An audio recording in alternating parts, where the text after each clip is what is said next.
आजच्या नवीन चॅप्टरला आपण सुरुवात करत आहोत. चॅप्टरचं नाव ग्रॅव्हिटेशन. खरं तर ग्रॅव्हिटेशन हा चॅप्टर तुमच्यासाठी नवीन नाही. सरासर कसं काय म्हणताय नवीन नाही? पूर्णपणे नवीन नाही असं मला म्हणायचं. जे काही तुम्ही 10वीत शिकलात, म्हणजे पहिल्या चॅप्टरची सुरुवातच तुमची 10वीची कशाने, सायन्सची सुरुवातच ग्रॅव्हिटेशनने. त्यामुळे हा चॅप्टर पूर्णपणे तुमच्यासाठी नवीन आहे असं म्हणायला काय हरकत. नवीन आहे का नाही? नवीन नाही असं आपण खात्रीपूर्वक म्हणू शकतो. तिथं ज्या गोष्टी शिकलो आहोत आपण 10वीमध्ये त्याच थोड्याशा इलॅबोरेट करायच्या. खूप काही नवीन ॲडिशन आहे अशातला काही भाग नाही. ज्या गोष्टी नवीन आहेत त्या थोड्याशा इलॅबोरेट करून मी तुम्हाला सांगायचा प्रयत्न देखील करणार आहे. ठीक आहे. सो ग्रॅव्हिटेशन म्हटलं की आपल्याला जे काही सांगितलं गेलंय किंवा आपल्याला काही डोळ्यासमोर येतं ते म्हणजे एक न्यूटन ॲपलच्या झाडाखाली बसला होता. मग वरून ॲपल खाली पडलं आणि मग ॲपलला प्रश्न पडला, ॲपलला नाही न्यूटनला प्रश्न पडला. ॲपलला सुद्धा प्रश्न पडला असेल की सारखा सारखा मलाच का खाली पडते. न्यूटनला प्रश्न पडला की ॲपल खालीच का पडलं, तिथंच का नाही राहिलं, हवेत उडून का नाही गेलं, तिरकं का नाही गेलं, व्हर्टिकली खालीच का पडलं. आणि या प्रश्नाच्या उत्तराच्या शोधात मग न्यूटन लॉ ऑफ ग्रॅव्हिटेशन आला. हे इतकं सोपं आहे का बाबा? एका दिवसात ॲपलच्या झाडाखाली न्यूटन बसला आणि शोध लागला. म्हणजे काहीतरी झालं बाबा. हायपोथेटिकल केस की न्यूटन आणि सौभाग्यवती न्यूटन यांची घरामध्ये बाजारावरून भांडणं झाली. आज बाजार जरा नीट आणलाच नाही, तुम्ही बाजार कमी आणलाय, तुमचं नेहमी असंच असतं, तुमचं कामावर लक्षच नाही, तुम्ही आपल्या सारखाच ॲपल घेऊन बसता. मग रागा न्यूटन बाहेर पडला. मग शांत ठिकाण बघत होता म्हणून गार्डनमध्ये जाऊन बसला. किंवा त्याची ॲपलची भाग असेल न्यूटनची स्वतःची, तर ॲपलच्या झाडाखाली बसला आणि ॲपल पडला खाली. एवढ्या टेन्शनमध्ये बायकोबरोबर भांडणं झालेलं असताना एखाद्याने हे सुचणं हेच मोठं नोबेल पारितोषिक देण्यासारखी गोष्ट आहे. आणि त्यावेळेस नोबेल पण नव्हता, ही खूप जुनी गोष्ट आहे. ठीक आहे. 19व्या शतकात नाही 20व्या शतकात नोबेल चालू झाला. शोध लागला 17व्या शतकात. मग न्यूटनला प्रश्न पडला आणि असं एवढं आपल्याला जे काल्पनिकरित्या, मी तर म्हणतो काल्पनिकच रित्या सांगितलं जातं. इतकं ते सोपं आहे का? एवढा सोपा तो नियम आहे का? तर नाही. त्याला खूप मोठा इतिहास आहे. 300-400 वर्षाच्या इतिहासानंतर ते मांडला गेलेला आहे. एका दिवसात असं ॲपल पडला आणि तसा शोध लागलेला आहे. म्हणून तर केपलर्स लॉज अभ्यासले आपण. म्हणजे मध्ययुगीन काळ होता तो. मध्ययुगीन काळामध्ये असं मानलं जायचं की पृथ्वीभोवती सूर्य फिरतो, पृथ्वीभोवती सूर्य फिरतो. याच्या विरुद्ध प्रतिक्रिया दिलेली काही लोक सुळाव चढवली गेली. कारण की असं बोलणं की नाही नाही नाही नाही पृथ्वीभोवती सूर्य फिरत नाही, सूर्याभोवती पृथ्वी फिरते, असं सांगणं हा सुद्धा खूप मोठा विरोध होता. कारण त्यावेळेस हे जे काही मांडलं गेलं होतं धर्मगुरूंनी जगाच्या समोर, त्याच्या विरोधात जाऊन हे विचार मांडले गेले. नशिबाने त्या काळात गॅलिलिओने दुर्बिणीचा शोध लावला. दुर्बिणीचा शोध लावल्यामुळं खरंच हे दिसलं की पृथ्वी काय आहे, पृथ्वी सूर्याभोवती फिरते, ना की सूर्य पृथ्वीभोवती फिरतो. पृथ्वी सपाट आहे असं त्यावेळेस मानलं जायचं. बऱ्याच गोष्टी मागं पडल्या. आणि याच्यामध्ये केपलर नावाचा एक सायंटिस्ट होता. त्याने जे प्लॅनेटरी मोशनचे नियम मांडले हे देखील खूप महत्त्वाचे होते. मग प्लॅनेटरी मोशनवर काम करत असताना त्यातूनच न्यूटन लॉ ऑफ ग्रॅव्हिटेशन आले. म्हणजे ॲपलच्या झाडाखाली बसून शोध लागलेला नाही. ठीक आहे, समजायला सोपं जातं म्हणून एक कथा म्हणून तुम्ही याच्याकडे बघा. त्याच्याकडे खूप सिरियसली काहीतरी वेगळं आहे असतलं काही भाग बघू नका. तुम्हाला आठवत असेल 10वीमध्ये by using Kepler's third law आपण हे सिद्ध केलं होतं. Inverse square law, F is equal to inversely proportional to R square, हे आपण 10वी सिद्ध केलेलं होतं. जो की न्यूटन लॉचा मूळ गाभा आहे. लक्षात येतंय? मग आता पहिला मुद्दा जो तुम्हाला इथे पडणार आहे, पहिला प्रश्न जो तुम्हाला डोळ्यासमोर आला पाहिजे तो म्हणजे ग्रॅव्हिटेशन म्हणजे काय. ग्रॅव्हिटेशन म्हणजे काय? जगाच्या पाठीवरचे, युनिव्हर्स हा शब्द वापरतोय मी आता. युनिव्हर्समध्ये जेवढ्या आकाशगंगा येतात त्या सगळ्या त्याच्यामध्ये आहेत. त्यातले कुठलेही 2 पार्टिकल मी घेतले. समजा पार्टिकल आपल्याला आहे त्या जागेवरून ते पार्टिकल सारखे दिसतात म्हणून ते पार्टिकल. ज्याला बेसिक फिजिक्स चांगलं कळतं त्यांना माहिती असेल बॉडी, ऑब्जेक्ट, पार्टिकल असे वेगवेगळे शब्द आहेत. ऑब्जेक्ट थोडा वेळ बाजूला ठेवा. बॉडी आणि पार्टिकल हे सापेक्ष शब्द आहेत. मी पृथ्वीवर आहे, मला पृथ्वी समजायला उदाहरण देतो. मी विमानात बसलोय, विमान माझ्यासाठी बॉडी आहे, पण विमान टेक ऑफ करतं, मग ज्याने कुणी त्याला सिग्नल दिला त्याच माणसाला थोड्या वेळाने ते काय होतं, पार्टिकल होतं. आणि सिग्नल देताना त्याच्या समोर उभा राहून सिग्नल दिलाय तोपर्यंत ती त्याच्यासाठी बॉडी आहे. खूप जास्त अंतरावर गेल्यानंतर तेच त्याला काय दिसायला लागतं, त्याच्यासाठी जो शब्द बॉडी नाही वापरणार, काय वापरणार आहे, पार्टिकल. म्हणून न्यूटन्स लॉ ऑफ ग्रॅव्हिटेशन मध्ये पार्टिकल हा शब्द वापरलेला आहे असं आपल्याला बऱ्याच वेळा दिसतो. म्हणजे सूर्य सुद्धा पार्टिकल होतो आपल्याकडे. म्हणजे आपल्या आकाशगंगेतला सगळ्यात मोठा ऑब्जेक्ट जो आहे तो सुद्धा आपण काय म्हणतोय, पार्टिकल. कारण की आपण तो तेवढ्या अंतरावर उभा. लक्षात येते. So back to the track. जगाच्या पाठीवरचे कुठलेही दोन पार्टिकल मी निवडले. हा एक पार्टिकल निवडला, हा एक पार्टिकल निवडला. दे अट्रॅक्ट्स इच अदर. असं कोण सांगतं, न्यूटन लॉ ऑफ ग्रॅव्हिटेशन सांगतो. मुळात ग्रॅव्हिटेशन म्हणजे काय, मी ग्रॅव्हिटेशन म्हणजे काय विचारलं, मी ग्रॅव्हिटेशनचं मराठी ट्रान्सलेशन काय होतं असा प्रश्न विचारलेला नाही. मी ग्रॅव्हिटेशन म्हणजे काय, गुरुत्वाकर्षण. गुरुत्वाकर्षण म्हणजे काय, ग्रॅव्हिटेशन. मी प्रश्न काय विचारला, ग्रॅव्हिटेशन म्हणजे काय. मी असं विचारलं का की ग्रॅव्हिटेशनचं मराठी ट्रान्सलेशन काय होतं, गुरुत्वाकर्षण. मग आता गुरुत्वाकर्षण म्हणजे काय, आकर्षण. बरोबर. सो ग्रॅव्हिटेशन हा जो शब्द आहे हा इंडिकेट करतो अट्रॅक्शन. काय, अट्रॅक्शन. कशामध्ये असणार attraction, between material bodies. Sir हा मटेरियल बॉडीज हा शब्द प्रयोग काय केला तो मी, material bodies that is having mass, ज्याचं स्वतःचं काही ना काही मास आहे, अशा ज्या बॉडीज आहेत त्यांच्यामध्ये असणाऱ्या अट्रॅक्शन साठी शब्द प्रयोग केला जातो ग्रॅव्हिटेशन. काय शब्द प्रयोग केला जातो, ग्रॅव्हिटेशन. आणि हे जे फोर्स आहे अट्रॅक्टिव्ह फोर्स, त्या अट्रॅक्टिव्ह फोर्स साठी तुम्ही शब्द प्रयोग करणार आहात ग्रॅव्हिटेशनल फोर्स. काय शब्द प्रयोग करणार आहात, gravitational force. So attractive force between any two material bodies is gravitational force. आणि attraction between any two material bodies is known as gravitation. समजलेलं आहे. याच्याबद्दल पहिल्यांदा भाष्य केलं, बऱ्याच मी मगाशी सांगितलं, पण आपल्याला सिलेबस मध्ये जे अभ्यासायचे ते आहे न्यूटन्स लॉ ऑफ ग्रॅव्हिटेशन.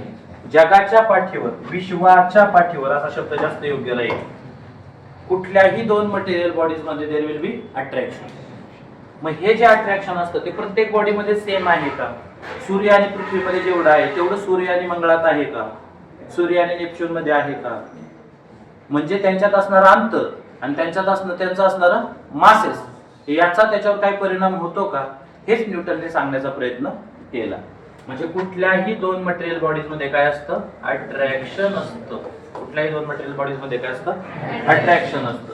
हे अप्रोचिंग एरो इंडिकेट करतात देयर इज अट्रॅक्शन. त्यांच्यामध्ये काय आहे, अट्रॅक्शन आहे. हे कोण इंडिकेट करतं, त्या दोन एरो वरून आपल्या लक्षात येतं. समजा मी कुठलाही एखादा मटेरियल ऑब्जेक्ट घेतला, हा एक मटेरियल ऑब्जेक्ट मी घेतला, दुसरा एक मटेरियल ऑब्जेक्ट मी घेतो आहे. आता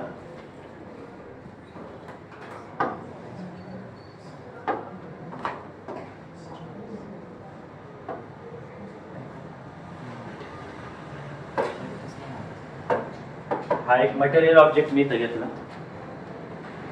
हा जो कोणी मटेरियल ऑब्जेक्ट आहे, जरी सूर्याजीराव दिसत असले तरी सध्या तर एक मटेरियल ऑब्जेक्ट आहे, त्याचं स्वतःचं मास आहे, किती आहे, m1 आहे.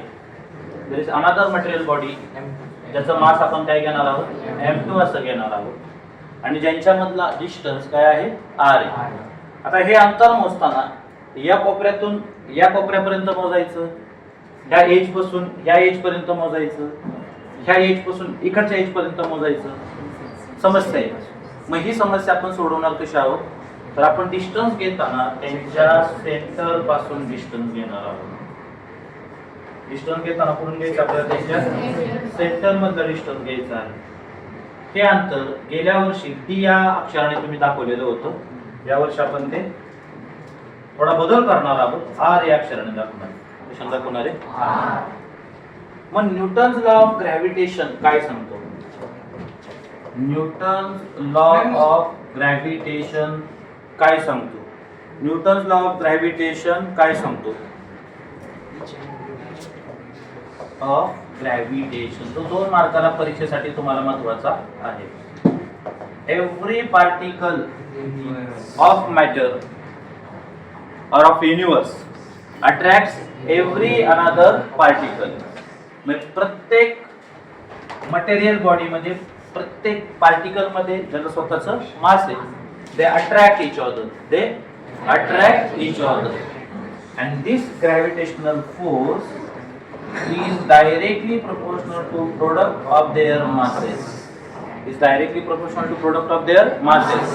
म्हणजे डेफिनेटली ज्या बॉडीचा मास जास्त आहे त्यांचा प्रोडक्ट जास्त होणार. प्रोडक्ट जास्त आला की फोर्स सुद्धा कसा असणार आहे? जास्त आहे.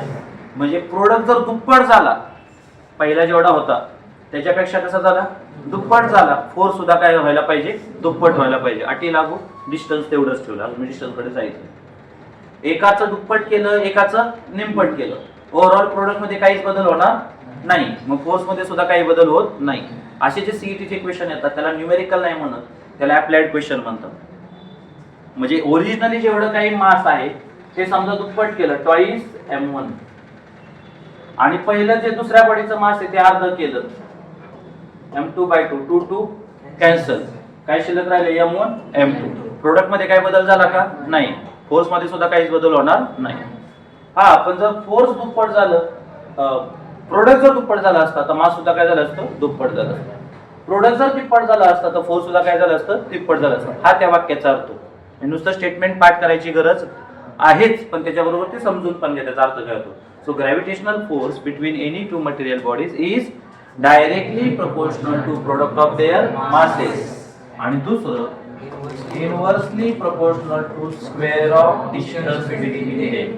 Inversely proportional to square of distance between them. Inversely proportional याचा अर्थ असा होतो, एक गोष्ट वाढली की दुसरी कमी होणार, हे जो एकमेकांवर अवलंबून आहे.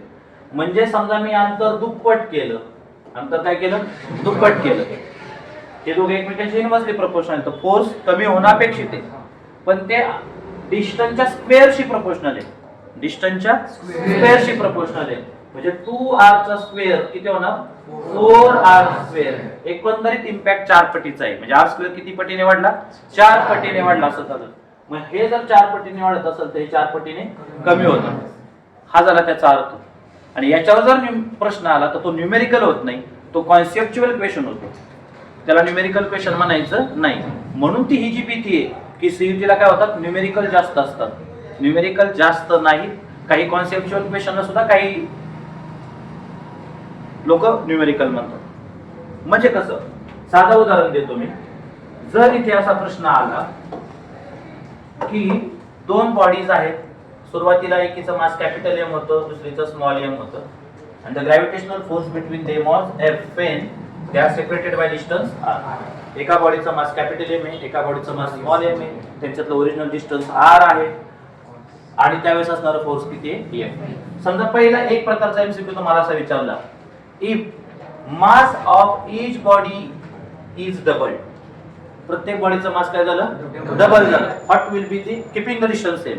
कीपिंग द डिस्टन्स सेम, अंतरावर काहीच परिणाम नाही. What will be the new force? Gravitational force. So obviously हा दुप्पट केलाय, हा पण दुप्पट केलाय, प्रोडक्ट किती पटीने वाढणार? 4 पटीने. They are directly proportional to each other ना. मग फोर्स सुद्धा किती पटीने वाढतं? 4 पटीने. काही गरज आहे न्यूमेरिकल सारखं सोडवायचं? सुरुवातीला आपल्याला गिव्हन एवढं दिले, नंतरचं गिव्हन असं आहे, आणि मग पहिले इक्वेशन असं तयार झालं, दुसरं इक्वेशन असं तयार झालं, मग त्या दोघांचा भागाकार करायचा आणि ते सोडवायचं. त्याची गरज नाही, हे आपल्याला तोंडी सुटतं. त्याला तुम्ही न्यूमेरिकलच्या स्वरूपात न्यायची गरज नाही. समजा तुम्हाला असं सांगितलं असतं की मास दुप्पट केलं, मास काय केलं? दुप्पट केलं, त्याच वेळेस अंतर मात्र दुपटीने वाढवलं. अंतर मात्र काय केलं? दुपटीने वाढवलं. What will be the new force? What will be the new force? Mass दुप्पट केल्यामुळे फोर्स किती पटीने वाढलं? 4 पटीने वाढलं. पण त्याच वेळेस अंतर दुप्पट केलं, अंतराच्या स्क्वेअरशी प्रोपोर्शनल आहे, डायरेक्ट अंतराशी प्रोपोर्शनल नाही, स्क्वेअरशी. म्हणजे कितीचा इफेक्ट झाला? 4r². म्हणजे अंतर जर वाढलं तर फोर्स काय झाला पाहिजे? कमी झालं पाहिजे. किती पटीने वाढलं? r² च्या ऐवजी काय तयार झालं? 4r². म्हणजे 4 पटीने वाढलं, 4 पटीने कमी व्हायला पाहिजे. म्हणजे 4 पटीने काय व्हायला पाहिजे? कमी व्हायला पाहिजे. झालं काय बघा, मासेस वाढल्यामुळे 4 पटीने वाढलं, पण अंतर कमी झाल्यामुळे परत 4 पटीने कमी झालं. म्हणजे आहे त्याच जागेवर राहील, अनचेंज. Force remains unchange. मासेसचा प्रोडक्ट वाढला, किती झाला तो? 4 पट. दोघं पण दुप्पट केलेत ना, तर मग किती पट वाढला? 4 पट. म्हणजे साधे जर सुरुवातीला 5 न्यूटन असेल तर किती झालं? 20 न्यूटन. फक्त फोर्स कशामुळे? मासेसमुळे. पण झालंय काय? अंतर पण काय केलं? दुप्पट केलं. डिस्टन्स सुद्धा काय केले? दुप्पट केलं. मग डिस्टन्स दुप्पट केलं, एकंदरीत इम्पॅक्ट किती पटीचा झाला? 4r². मग हे वाढवलं की हे काय व्हायला पाहिजे? कमी व्हायला पाहिजे. मग इकडे फोर्स काय झालं? कमी झालं. किती पटीने? हे जर 4 पटीने वाढलं तर हे 4 पटीने कमी व्हायला पाहिजे. मग हे 4 पटीने कमी झालं. 4 पंचे 20. आधी किती होतं? 5. आता राहिलं सुद्धा किती? 5. So it remains unchange. समजलेलं आहे? अशा पद्धतीचे प्रश्न येतात, त्यास ते न्यूमेरिकल सारखे सोडवायची गरज नाही. आता typical question, state and explain Newton law of gravitation. So statement लिहा. Every particle of the universe attracts every another particle with a force which is directly proportional to product of their masses and inversely proportional to square of distance between them. म्हणजे mathematically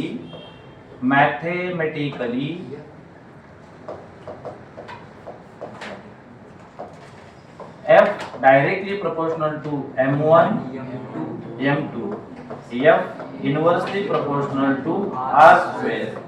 Therefore, F directly proportional to m1 m2 upon r².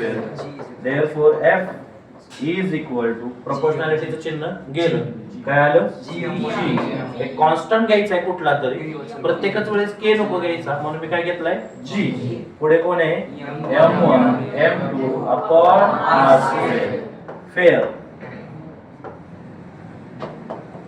Fair G म्हणजे कोण? G is nothing but proportionality constant known as gravitational constant. K is proportionality constant known as gravitational constant, also known as constant of gravitation. Constant of gravitation. Cavendish determined the value of G. He found that the value of G is 6.67 into 10 raised to minus 11 Newton meter square per kilogram square. The value was determined by whom? Cavendish. G किती आहे? 6.67 into 10 raised to minus 11 Newton meter square per kilogram square. कुठेही जा value तीच, कुठेही जा तीच value.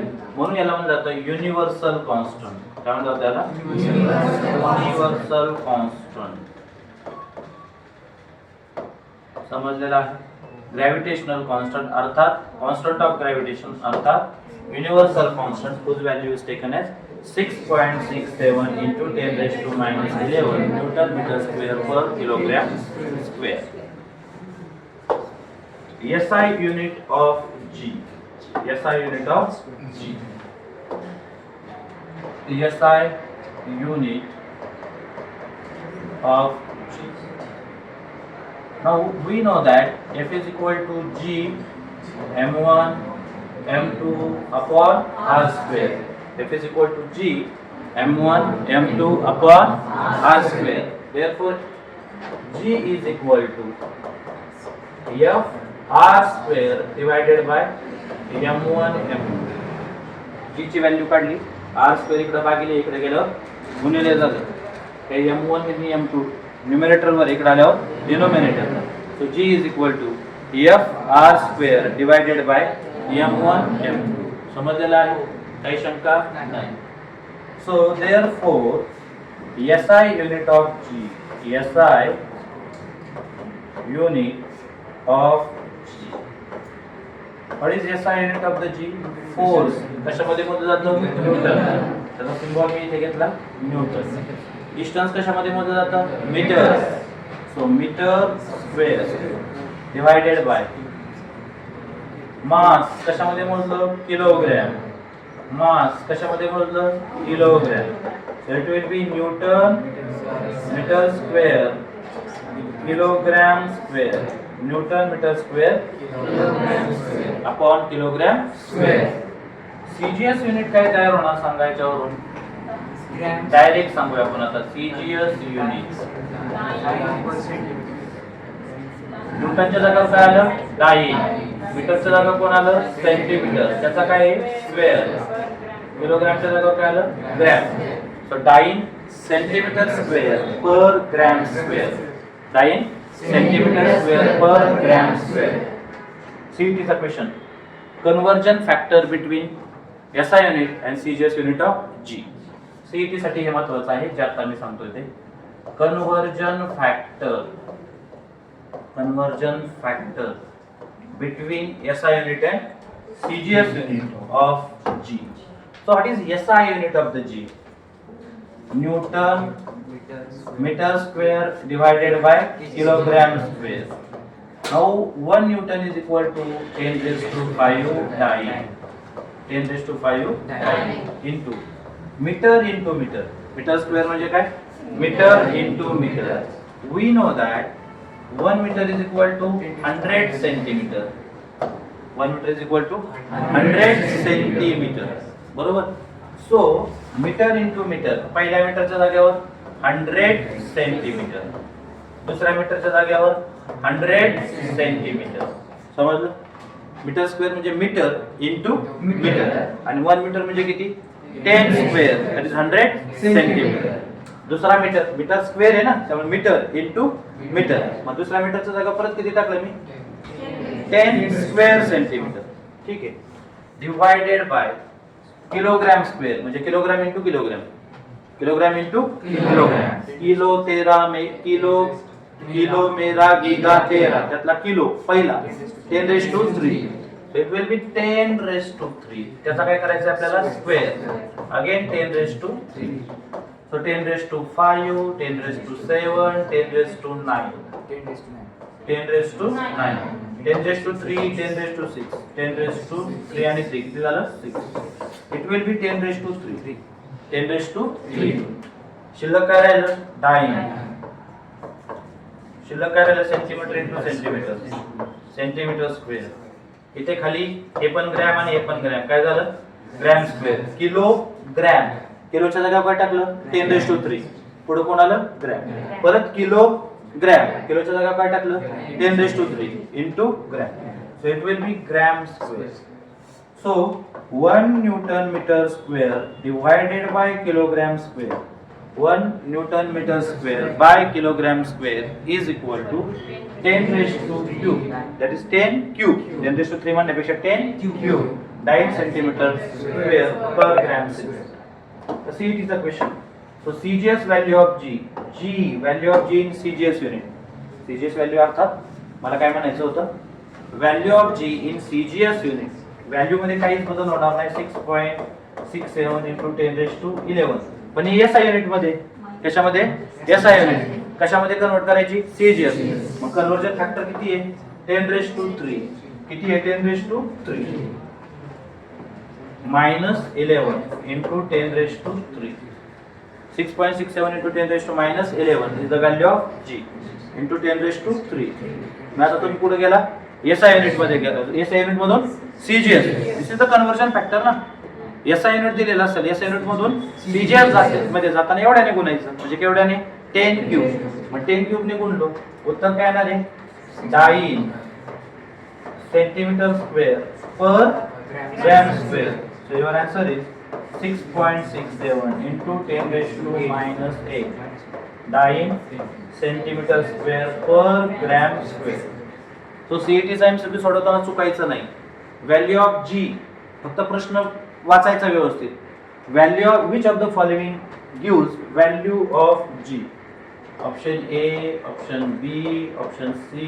Which of the following give correct value of gravitational constant? 6.67 into 10 raised to 11 Newton meter square per kilogram square. 6.67 into 10 raised to minus 12 Newton meter square per kilogram square. 6.67 into 10 raised to 8 9 centimeter square per gram square. 6.67 into 10 raised to minus 8 9 centimeter square per gram square. Which of the following gives correct value of g? कशाची value घ्यायची आपल्याला? g ची. कशी value घ्यायची? Correct. बोला, सांगा. Option A, option B, option C और option D. इथे असं नाही म्हणायचं चिन्ह हे चुकलेलं दिसतंय, मायनस साइन लिहायचं राहिले वगैरे, असं काही नाही. मायनस साइन राहिले वगैरे ते चुकीचंच आहे. सर मग इथे थोडंसं काहीतरी प्रिंटिंग मिस्टेक झालेली दिसते. तुम्ही अडकला इथे. तुमच्यातला बहुतांशी पोरं ज्यांना हे बेसिक माहित नाही ते इथे अडकून राहतील या फॉर्म्युलेमध्ये. तुम्ही dyne per centimetre square per gram square बघा तर तुम्ही इथे येऊन थांबतात. किती येते? 10 raised to minus 8. So your answer is 6.67 into 10 raised to minus 8 dyne centimetre square per gram square. Dyne centimetre square per gram square is your answer. समजलेला आहे? काही शंका नाही? ठीक आहे. So this is about conversion factor between SI unit and CGS unit of G. Now, dimension formula of G. We have G is equal to FR square divided by M1 M2. G is equal to FR square divided by M1 upon M2. Therefore, G dimensions of G. आपल्याला काय द्यावं लागेल? Dimensions of force, जे की part आहेत आपले, बरोबर. पुढे कोण? R square. खाली M1 आणि M2 चा डायमेन्शन आपल्याला हवे. फोर्सचा डायमेन्शन m⁻⁴ l⁻⁴ t⁻⁻². दोन डायमेन्शन फॉर्म्युले मी तुमचे दोघांचे डायमेन्शन फॉर्म्युले मी पाठ करून घेतले. Force m⁻⁴ l⁻⁴ t⁻². Work और एनर्जी m⁻⁴ l²t⁻². चला व्हॅल्यू टाकली. m⁻⁴ l⁻⁴ t⁻². r square म्हणजे तुमचं l स्क्वेअर. हे m1 म्हणजे मास आहे, ठीक आहे. सो m⁻⁴ हे m2 म्हणजे परत कोण आहे? मास. m⁻⁴ घातांक लिहायचा आहे, खालची सबस्क्रिप्ट लिहायची नाही. कळलं? सो m⁻⁴ m⁻⁴ कॅन्सल झाले. हा m⁻⁴ घातांकाच्या नियमानुसार सर्व राजावर m⁻⁻⁻⁻1. हे l⁻⁴ आणि हे l स्क्वेअर काय झालं? l3. सो m⁻⁻⁻1 l3 आणि शिल्लक राहिलेलं t⁻². This is dimension formula of gravitational constant. तुम्हाला कदाचित डायमेन्शन्स पण आहेत आता ना, युनिट्स अँड डायमेन्शन. मी कदाचित तुम्हाला जीचं डायमेन्शन काढायला विचारलं जाऊ शकतं. अवघड आहे का याच्यामध्ये? So Newton law of gravitation बद्दल आपल्याला अपेक्षित असणारे क्वेश्चन कोणते? पहिला question, state and explain Newton law of gravitation. ठीक आहे. दुसरं तुम्हाला काही म्हणजे स्टेटमेंट लिहावं लागेल. दोन बॉडीज दाखवायच्या, त्यांचं मास एकाचं m1 दाखवायचं, m2 दाखवायचं, त्यांच्यातलं डिस्टन्स म्हणजे त्यांच्या सेंटर मधलं डिस्टन्स r ने दाखवायचं. मॅथमॅटिकली स्टेटमेंट मांडायचं. f directly proportional to m1 m2, f inversely proportional to r square. Therefore f एकत्रितरित्या लिहायचं आपल्याला. f directly proportional to m1 m2 divided by r square. Therefore f is equal to g m1 m2 upon r square.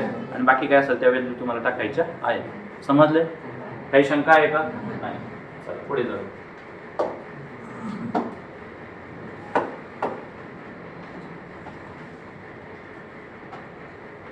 acceleration due to gravity. Acceleration due to gravity.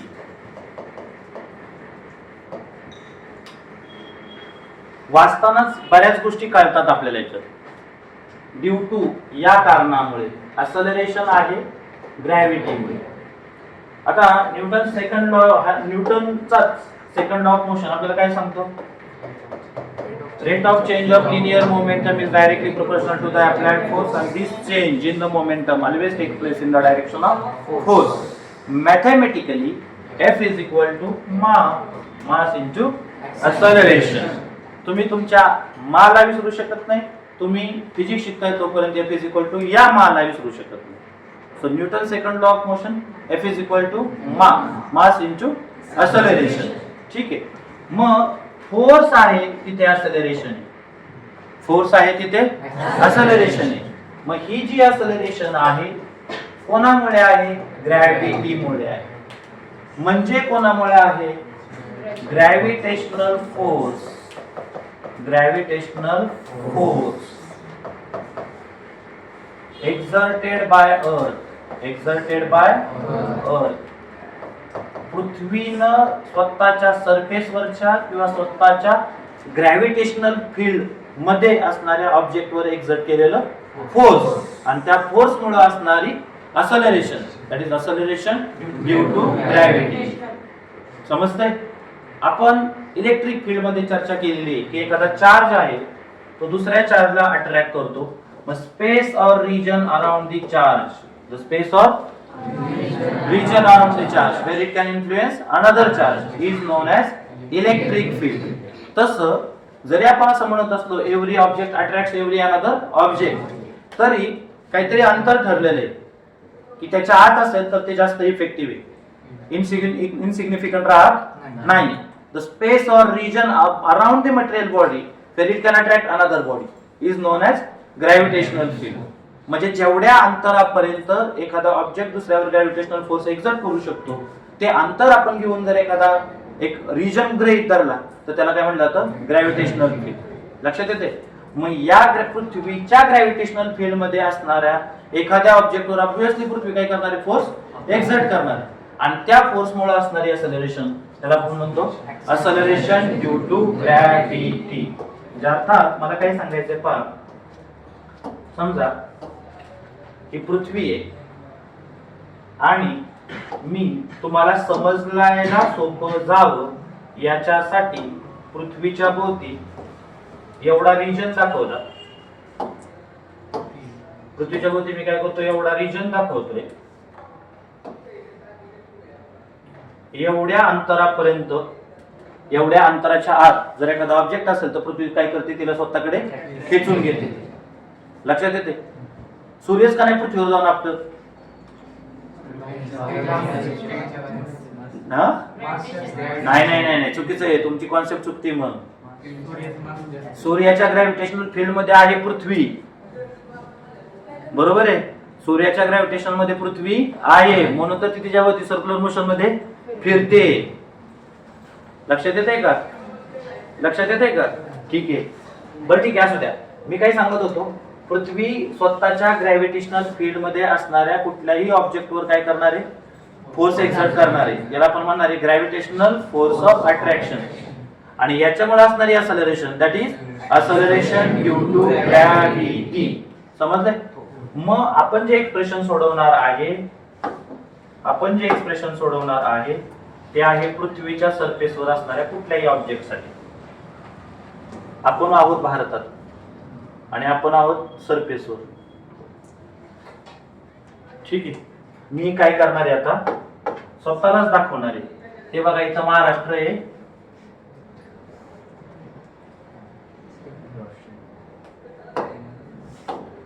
हा महाराष्ट्र आहे, पुणे, वरवंडे, आणि map मध्ये तिथं कोण दाखवले? तुर्तुर क्लासेस दाखवले. काय दाखवले? तुर्तुर क्लासेस. आणि तिथं असणारा हा मी. पृथ्वीवरून उडून नाही चाललो मी, फ्लाइंग नाही, कारण पृथ्वी मला काय करते? खेचिंग, अट्रॅक्टिंग टुवर्ड्स इटसेल्फ. बरोबर? सो पृथ्वी मला खेचते म्हणजे काय करते? पृथ्वी मला खेचते म्हणजे टुवर्ड्स द सेंटर ओढण्याचा प्रयत्न. असं कधी झालंय का? आय वॉज रनिंग आणि पाऊस आला, जमीन चिखल झालेला होता आणि मी घसरलो आणि मी हवेत उडालो. आपण काय म्हणतो? मी घसरलो आणि मी पडलो. मी घसरून उडून जात नाही कधी. ऍपल खालीच पडतो न्यूटन. मग सर आंबा काय वर उडतो का? नाही, आंबाही खालीच पडतो. फणस खालीच पडते. एक नुकताच एक MSc ऍग्री झालेला डिग्री फोल्डर माणूस असतो.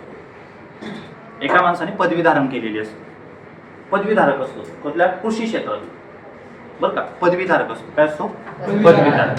पदव्युत्तर पदवीधारक म्हणजे पदवी पूर्ण केलं त्याने MSc पण केलेलं असतं. त्याच्यामध्ये केमिस्ट्रीत नव्हे, कृषी ऍग्री मध्ये केलेलं असतं. म्हणजे भारतात काही लोक आहेत की ज्यांच्या पदव्या झालेल्या आहेत. म्हणजे अशी एकच व्यक्ती नाही की ज्याचं MSc वगैरे झालेलं आहे. जगाच्या पाठीवर अशा अनेक व्यक्ती आहेत ज्या खूप शिकतात. तर आमच्यासारखे असतात 12वी पास वगैरे, पण अशी बरीच लोक असतात. तसंच एक व्यक्ती नव्यानेच MSc झालेला असतो. काय झालेला असतो? MSc झालेला असतो. Agri MSc agri. ठीक आहे. आणि तो आपला जाख्या मारत चाललेला असतो गावातल्या एका शेतकरी माणसाबरोबर, बरोबर. आणि असा जाता जाता जाता एका बोपल्याच्या वेली, शेतातून बोपल्याची वेल वगैरे तिथून चाललेला असतो. आणि मग तो ते स्वतःचं पदवी प्राप्त केलेलं नॉलेज दाखवतो. तो काय सांगतो त्या जो बरोबर जाणाऱ्या शेतकऱ्याला, काय अन्याय केलाय निसर्गाने, एवढे मोठे भोपळे आणि बिचारे जमिनीवर सरपटतायत, आणि हे एवढीच जांभूळ आणि ते कुठे वर आहे. तो बिचारा काहीच बोलत नाही, त्याच्याकडे प्रतिकार देत नाही. 2 पावलं पुढे जातात. काय नशीब असतं, देव सगळं बघत असतो. देवा अन्याय, देव डायरेक्ट म्हणतोय अन्याय केलाय म्हणजे देवाच आरोप. देव लगेच दाखवतो मी काय केले. देव काय करतो, एक जांभळाचं जे झाड आहे, न्यूटन लॉ ऑफ ग्रॅव्हिटेशन नुसार ते पडतं आणि बरोबर त्या पदवीधारकाच्या डोक्यावर पडतं आणि त्याच्या डोक्याला लागतं. तरी तो डोक्याला अरे लागलो बरं का. मग तो पलीकडचा जो शेतकरी आहे, तो पदवीधारक नसतोच बरं का, तो त्याला सांगतो आता कळलं देवाने भोपळा खाली का ठेवलाय. तोच भोपळा जर आता तिथे असता तर तू इथे नसता. सो पुस्तकी शिक्षण काही कामाचं नाही. Back to the track, Newton law of gravitation. मला हे सांगायचं की फक्त ऍपलच नाही पडत, जांभळं पण वरून खालीच पडतात, बरोबर. मग हे जे खालीच पडतात म्हणजे काय, पृथ्वी त्या प्रत्येक ऑब्जेक्टला पृथ्वीच्या म्हणजे स्वतःच्या सेंटरकडे खेचण्याचा प्रयत्न करते. कुठे खेचण्याचा प्रयत्न करते? सेंटरकडे खेचण्याचा प्रयत्न करते. आणि हे खेचत असताना जे फोर्स लावलं जातं that is gravitational force due to the earth known as gravity, किंवा त्याला दुसरा शब्द आहे वेट. काय म्हणतो आपण त्याला? वेट. आणि त्याच्यामुळे असणारा असलरेशन ड्यू टू ग्रॅव्हिटी. आता आपल्याला सवय लागलेली आहे. Heading acceleration due to gravity. 3 मार्काचा क्वेश्चन आहे, 2 मार्काचा क्वेश्चन आहे. Derive an expression for acceleration due to gravity. आपण याच्या फंदातच पडत नाही की असलेशन ड्यू टू ग्रॅव्हिटी म्हणजे काय, जे मी आता एक्सप्लेन केलं. मग आता आपण जाऊया expression for acceleration due to gravity. आता काय आहे एक्सप्रेशन, कसं सोडवायचं, म्हणजे फॉर्म्युला काय मिळतो जीचा आपल्याला. पृथ्वीच्या सेंटर पासून तो जो ऑब्जेक्ट आहे लेटस से R एवढ्या अंतरावर आहे. किती अंतरावर आहे? R एवढ्या अंतरावर आहे. समजलं इथपर्यंत? आपली जी पृथ्वी ताई आहे, एकमेव ती आहे पृथ्वी. बाकी सगळे तो शुक्र, तो बुध, तो मंगळ, तो शनी, तो गुरु, तो युरेनस, तो नेपच्यून, ती पृथ्वी. सो आपली ही जी ताई आहे, ही आपली जी ताई आहे, आज काय आहे? यम. आणि ह्याच पृथ्वीवरच्या तीवर मात्र प्रचंड अन्याय होतो. जी ती आहे तिच्यातल्या तीवर इथे प्रचंड अन्याय होतो. सर बाद झाली समाजसेवा, शिकवा. सो याचा मास किती आहे? यम. आणि इथे जो ऑब्जेक्ट आहे त्याचा मास काय आहे? यम, स्मॉल एम असं मानतोय आपण. आणि या दोघांच्यातलं अंतर कशाने दाखवले आपण? आर. काही शंका आहेत पर्यंत? सो तुमच्या एक्सप्रेशनची सुरुवात होणार लेट. कॅपिटल एम म्हणजे काय मानले बाळांनो आपण? Mass of earth. Capital M म्हणजे काय मानलं आपण? Mass of earth. Small M म्हणजे काय मानलंय आपण? Mass of object or body on surface of earth. On surface of earth. Earth surface असं म्हणतात बरेच लोक, पण अर्थ सरफेस. पण तुम्हाला एक वर आहे. मग इंग्रजीतला एक नियम तुम्हाला सांगतो मी. ॲपॉस्ट्रॉफी एस लावतात ना सर, तो जो लावला जातो तो कोणासाठी लावतात? सजीव व्यक्ती असेल, सजीव आणि त्याची जर ती बॉडी वगैरे असेल, त्याची जर एखादी गोष्ट असेल तर साचीचे त्याची वगैरे असं असतं ना. जर सजीव असेल तर त्याच्यापुढे अपॉस्ट्रॉफी लावतात. अर्थ सरफेस हे चुकीचं आहे, कारण पृथ्वी सजीव नाही. हा पण तुम्ही अलंकार वापरताय, पर्सॉनिफिकेशन. इंग्लिशमध्ये अलंकार असतो पर्सॉनिफिकेशन. मग तुम्ही त्याला त्याच्यात काय केले, व्यक्ती म्हणून घेत असाल तर अपॉस्ट्रॉफी वापरा तुम्ही त्याला. नसेल तर ऑफ वापरायचा असतो. सरफेस ऑफ द अर्थ, अर्थ सरफेस म्हणायचं नसतं. सर फिजिक्सवर कॉन्सन्ट्रेट करा, इंग्रजी ग्रामरवर नका concentrate. So mass of object on the surface of earth. Capital R. What is capital R? Distance. मग आता डिस्टन्स पेक्षा जास्त योग्य शब्द आहे रेडियस ऑफ अर्थ. कोण आहे? रेडियस ऑफ अर्थ. कळलं का? काही शंका नाही. मग माननीय न्यूटन यांच्या कृपेने, by Newton's law of gravitation, by Newton's law of gravitation, by Newton's law of gravitation. सांगा बरं त्या दोघांच्यात ग्रॅव्हिटेशनल फोर्स काय होणार? F is equal to G.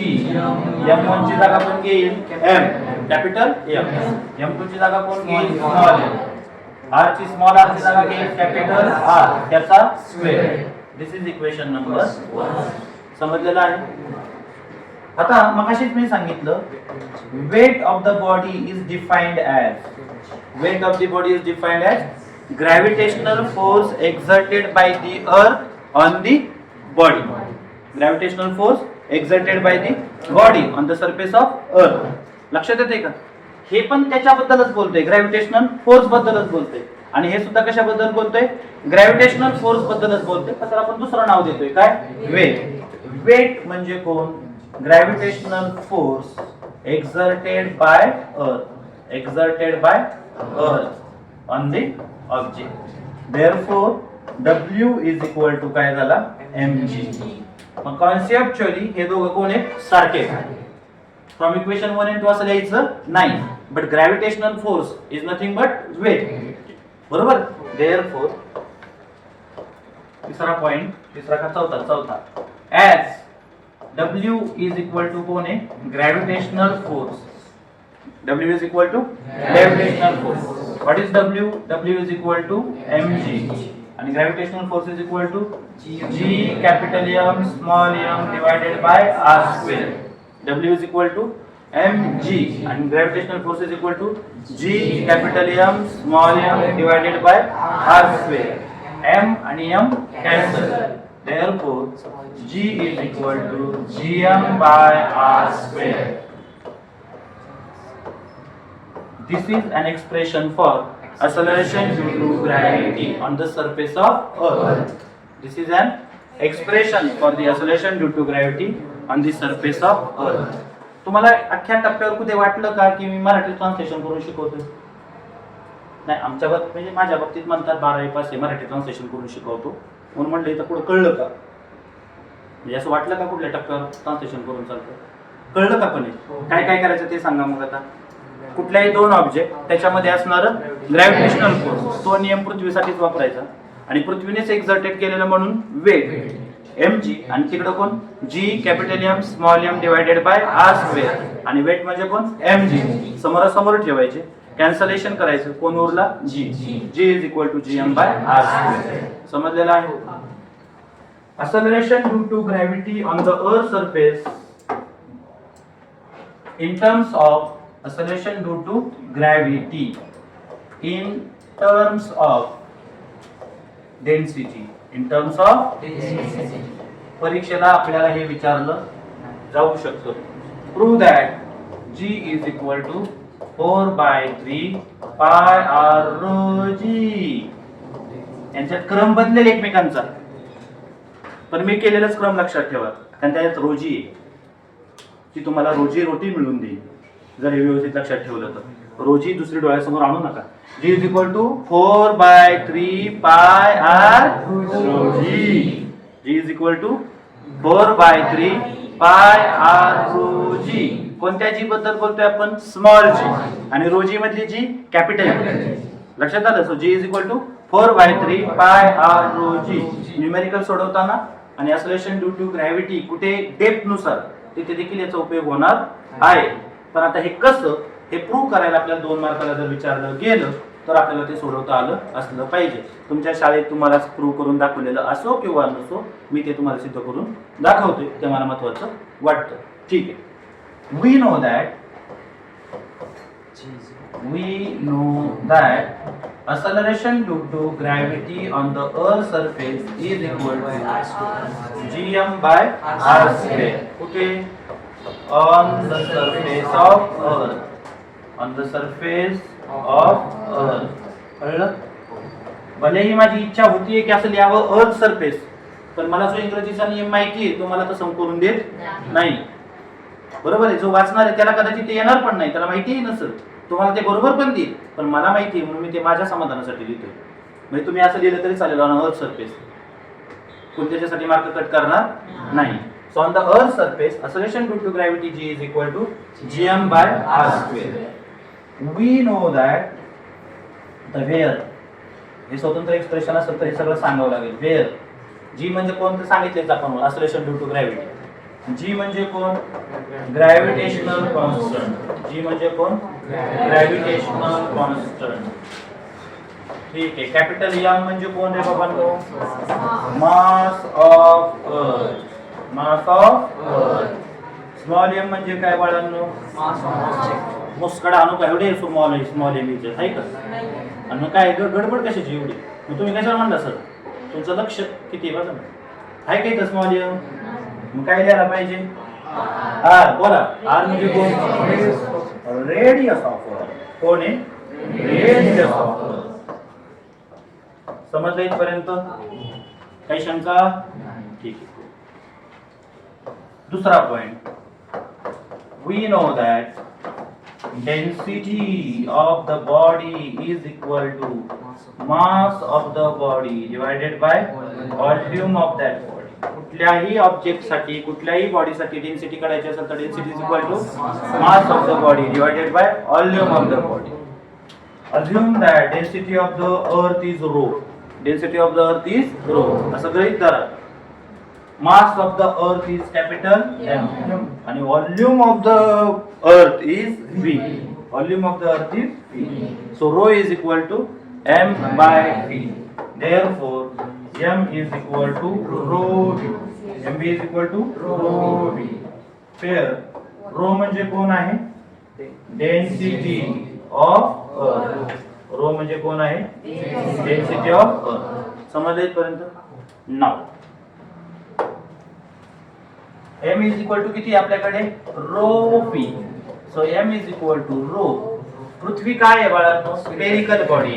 पृथ्वी काय आहे? Spherical body. स्पेरिकल बॉडीचं व्हॉल्यूम किती असतं? 4/3 पाय आर क्यूब. किती आहे? 4/3 pi R cube. So 4/3 pi R cube. So m is equal to rho into 4/3 pi R cube. समजलं आहे? शंका नाही. पुट इन इक्वेशन टिंब. काय नाव दे? नंबर दिले का? Put in equation first.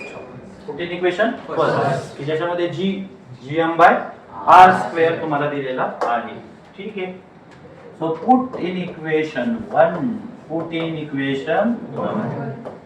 g is equal to g by r square. पुढे कोण उरला? Capital M. कॅपिटल एम म्हणजे किती? Row into 4/3 pi R cube G by R square. आणि एम ची व्हॅल्यू कोण? Rho into 4/3 pi R cube. R square मधून हा एक आर गेला. काय शिल्लक राहिलं बघा? जी इज इक्वल टू 4/3 पाय.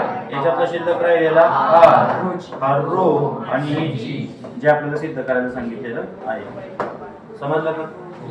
काही शंका? समजलं? नक्की? नक्की? आता याच्यावरचे न्यूमेरिकल कसे विचारले जातात ते बघा. मूळ formula g is equal to gm by r square वरचे न्यूमेरिकल सेक्शन. तुम्हाला g इज इक्वल टू काय दिलेलं आहे? gm बाय r स्क्वेअर हे तुम्हाला माहिती आहे. याच धर्तीवर काय सांगतील, keeping the radius of the earth same, keeping the radius of the earth same, mass is double, mass is half, mass is made 3 times, mass is made 8 times, वगैरे वगैरे वगैरे. What will be the new acceleration due to gravity, what will be the new acceleration due to gravity. फक्त काय केलं, keeping the radius constant, keeping the radius constant, relation कशाशी जोडायचं, m she. So g directly proportional to m. याचा अर्थ g1 by g2 is equal to m1 by m2. समजलं. तो hypothetical case उभा करतो. There is another planet in the universe which has same radius as that of the earth. पृथ्वीचा म्हणजे आकाशगंगेमध्ये असा एक प्लॅनेट आहे ज्याची रेडियस पृथ्वीसारखी सेम आहे, but mass twice of the earth, what will be the acceleration due to gravity of that planet.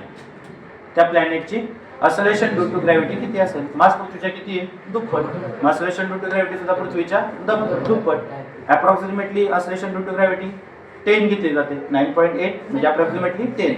मग त्या प्लॅनेटची असेल 20 आणि रेडियस कशी आहे, सेम. मास मात्र कसं आहे, दुप्पट. एक्सेलरेशन ड्यू टू ग्रॅव्हिटी दुप्पट. समजलेलं आहे. ठीक. दुसरा एखादा न्यूमेरिकल असा देतील, दुसरी कंडिशन अशी उभी करतील ज्याच्यामध्ये मास कॉन्स्टंट ठेवतील. काय कॉन्स्टंट ठेवतील, मास. पण रेडियस कमी जास्त करतील. रेडियस काय करतील, कमी जास्त करतील. मग त्या परिस्थितीत सुद्धा लक्षात ठेवायचं रिलेशन कसं आहे, g2 by g1 will be equal to inversely proportional आहे ना r शी. तर इकडे r1 आणि r2, पण त्याचा काय पाहिजे, स्क्वेअर.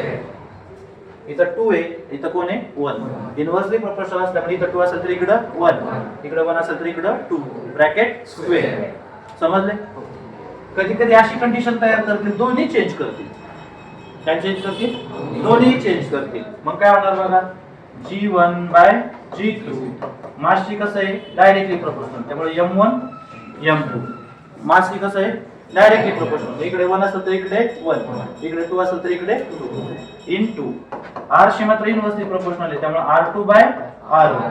इकडे 1 आहे तर इकडे 2, इकडे 2 आहे तर इकडे 1, त्याचा स्क्वेअर. समजलं. याचा वापर करून तुम्ही न्यूमेरिकल सोडू शकता. समजलेलं आहे, काही शंका नाही. चला आता काय करूया, पृथ्वीपासून काही हाईट वर जाऊया. पृथ्वीपासून काही हाईट वर जाऊया, पृथ्वी किंवा कुठलाही एखादा ऑब्जेक्ट, आणि त्या हाईट वर असणारी एक्सेलरेशन ड्यू टू ग्रॅव्हिटी काढूया. काय करायचं आपल्याला, at height h acceleration due to gravity किती आहे ते शोधायचं. कुठे, ऍट हाईट h.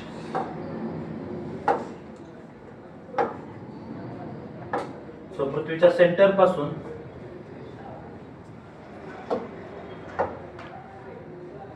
कुठे गेलो आपण, ऍट हाईट h.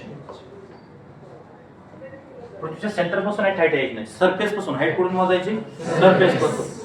ही काय झाली, पृथ्वीची रेडियस, पृथ्वीची रेडियस. आणि त्याच्यापासून h एवढ्या हाईट वर दिलेलं object of mass m. Obviously पृथ्वीच्या ग्रॅव्हिटेशनल फील्ड मध्ये, कुठे, पृथ्वीच्या ग्रॅव्हिटेशनल फील्ड मध्ये, बरोबर. त्यामुळे तेवढ्या हाईट वरून ती सोडून दिली, ती पृथ्वीवर येऊनच पडणार आहे. तेवढ्या हाईट वर सोडून दिली ती पृथ्वीवर येऊनच पडणार आहे. लक्षात येते. क्रिटिकल व्हेलॉसिटी ह्या वेगळ्या कॉन्सेप्ट आहेत. त्या हाईट वर जर आपण एका विशिष्ट वेगाने सोडली तर ती सर्क्युलर मोशन मध्ये फिरणारी वगैरे, हा वेगळा विषय. ठीक आहे.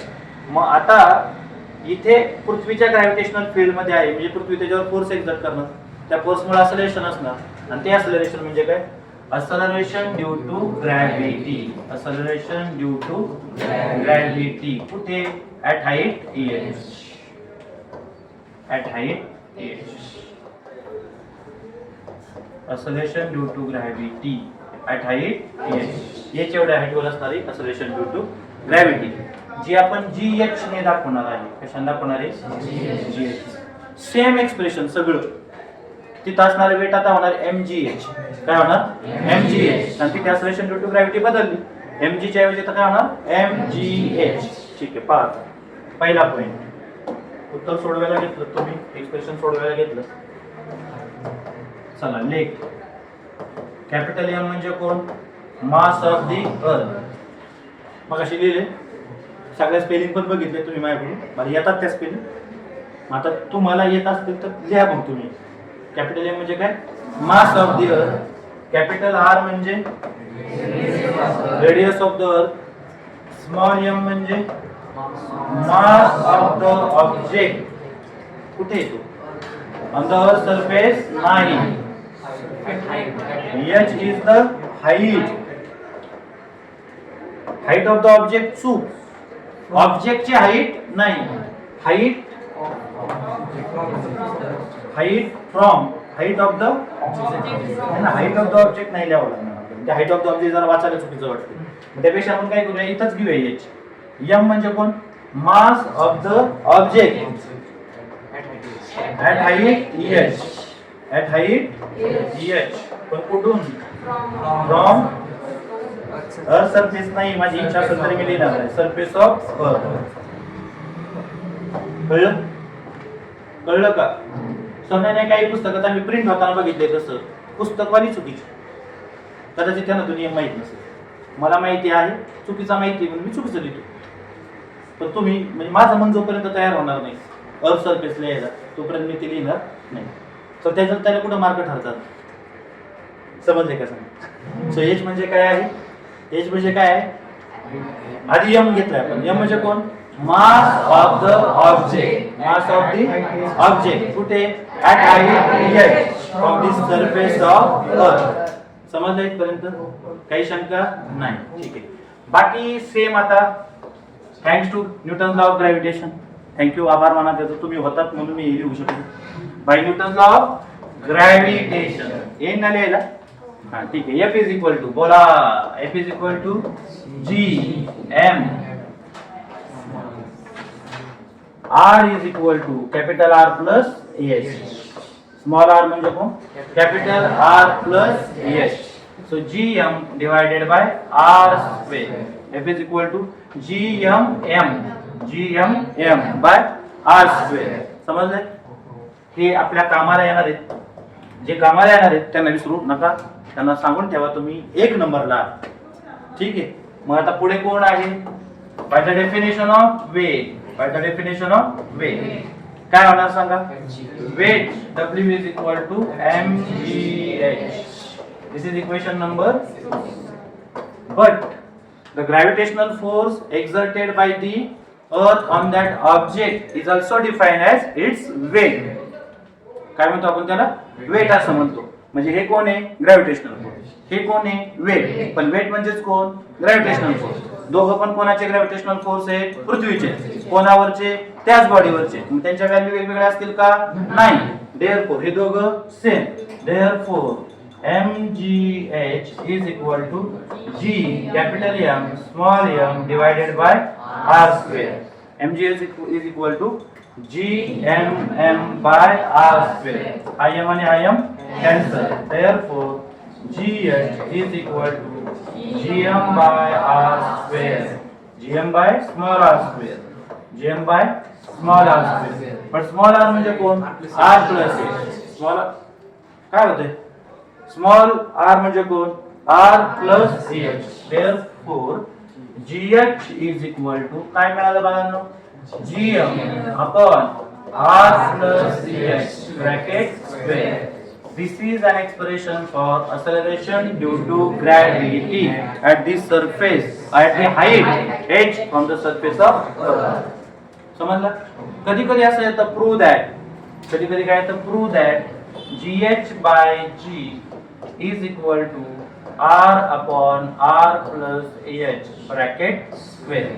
असं तुम्हाला सिद्ध करायला सांगितलं जाऊ शकतं. मग त्यावेळेस काय करावं लागेल? त्याने का मगाशी g काढून ठेवला होता तो काढायचा. मग gh काढून घ्यायचं आणि मग आपल्याला जे सिद्ध करायला सांगितलं त्या पद्धतीने रेशो घ्यायचे. म्हणजे कसं होईल बघा. जर हा प्रश्न तुम्हाला विचारला 3 मार्काला तर पहिल्यांदा काय काढून घ्यायचं? पहिल्यांदा g काढून घ्यायचा. सेम एक्सप्रेशन सोडवत यायचं. सेम मागचं एक्सप्रेशन सोडवत यायचं आणि मग तुम्हाला एका स्टेपवर असं मिळेल g is equal to gm by r square. आणि दिस इज अन एक्सप्रेशन विचार नादात नाही पडायला लागायचं. काही जो नंबर द्यायचा. समजा पहिला स्टार तुमचं लक्ष एका बघत होतं. हा square gm by r square. Equation number 3 असं मी म्हणणार होतो. पहिलं दुसरं आणि तिसरं. तर हे झालं तिसरं. पहिलं दुसरं कुठलं? पहिलं नाही का ग्रॅव्हिटेशनल फोर्स. दुसरं म्हणजे कोण? वेट. ते समोरासमोर मांडल्यावर काय मिळतो? जी. म्हणजे हे होणार इक्वेशन नंबर 3. समजलं? त्याच एक्सप्रेशन मध्ये काय करायचं? Now body is taken to the height h. बाकी तीच पृथ्वी आहे त्यामुळे तिचा मास तेच कॅपिटल एम आहे, तीच रेडियस आहे, त्यामुळे उत्तर बदलणार नाही. फक्त एक वाक्य ऍड करायचं, now this body is taken to the height h. आणि परत पुढचं एक्सप्रेशन चालू झालं ग्रॅव्हिटेशनल फोर्स. मग ते आपण सोडवलं. ते झालं इक्वेशन नंबर 4. Weight 5, gh 7. मग gh मिळाला तुम्हाला काय? gm by r plus h bracket square. This is equation number 6. आता तुम्हाला सिद्ध करायला सांगितले. काय सिद्ध करायला सांगितले? gh by g. काय सिद्ध करायला सांगितले? gh by g. म्हणजे gh वर पाहिजे, म्हणजे 6 ला 3 ने भागावं लागेल. कशाला? 6 ला 3 ने भागावं लागेल. Divide equation 6. Divide equation 6 by equation 3. Equation 6 ला कशाने भागतोय आपण? इक्वेशन 3 ने भागतोय. काय होईल सांगा? gh by g.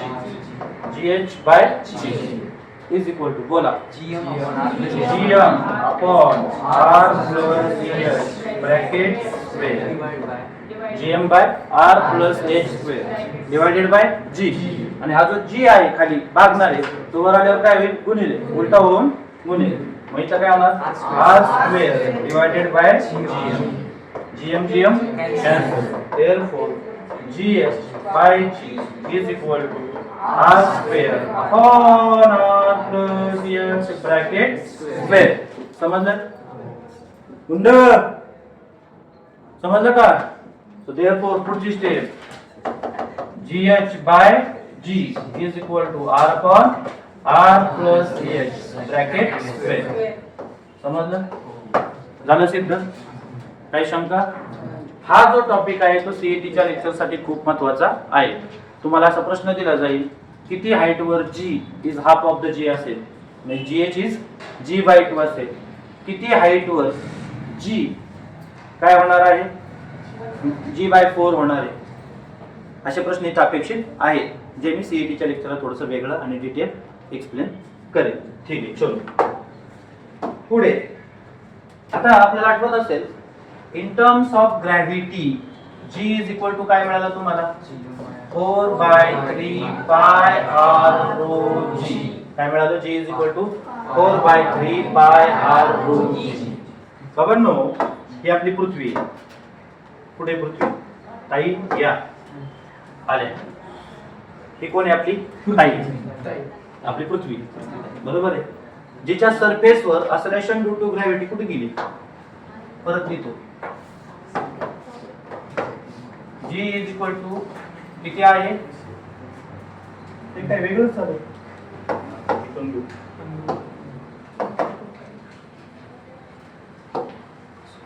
g is equal to 4/3 pi r rho g. समजलं? काही शंका इथपर्यंत? आता काय केलं, एखादा म्हणला नाही नाही नाही मला खाली जायचं इथपर्यंत आणि मला इथे काढायची असलेशन ड्यू टू ग्रॅव्हिटी, अशी वर गेलो होतो. आता एखाद्याला खाली यायचं, किती आत यायचंय? d एवढं अंतर खाली यायचंय. किती अंतर खाली यायचंय? d एवढं अंतर पृथ्वीच्या खाली यायचंय. At the depth of d. At the depth of d. काय शंका आहे पर्यंत? आता अडचण अशी, ऑब्जेक्ट इथे आहे, मग एवढ्या भागाचा मास घेऊन जमणार नाही. काही कारणच येत नाही एवढ्या भागाचा मास घेण्याचं, बरोबर? मग तेवढ्या भागाचा मास पण घ्यायचं नाही, तेवढ्या भागातलं अंतर पण नाही घ्यायचं. मग आता हा जो पॉइंट आहे तो पृथ्वीच्या सेंटर पासून किती अंतरावर आहे? r minus d. किती अंतरावर आहे? r minus d. मग आपण काय करायचं बाळांनो? असं गृहीत धरायचं, असं गृहीत धरायचं. तर कसं गृहीत धरायचं ते सांग. हा, असं गृहीत धरायचं. एवढ्याच भागातली पृथ्वी आपल्यासाठी महत्वाची आहे. जेवढं खाली आपण आलो तेवढं कळतंय का? हे लाल झाले, कळलं? मग तेवढ्याच भागातला मास घ्यायचा आपल्याला, तेवढ्याच भागातली रेडियस घ्यायची, बरोबर? आता रेडियस कमी झाली, मास पण कमी झाला, त्याचा परिणाम डेन्सिटीवर होणं अपेक्षित आहे, पण तसं होत नाही. आपण जी पृथ्वीची डेन्सिटी घेतो, माहिती आहे तुम्हाला पृथ्वीची डेन्सिटी किती घेतली जाते? 13.6 किलोग्रॅम पर मीटर क्यूब घेतात. किती घेतात? 13.6 किलोग्रॅम पर मीटर क्यूब एवढी पृथ्वीची डेन्सिटी घेतली जाते. एक गंमत म्हणून सांगतो, कधीतरी सिलेबस मध्ये वाचलं पण असेल, सर्वात कमी डेन्सिटी कोणत्या प्लॅनेटची माहिती आहे तुम्हाला?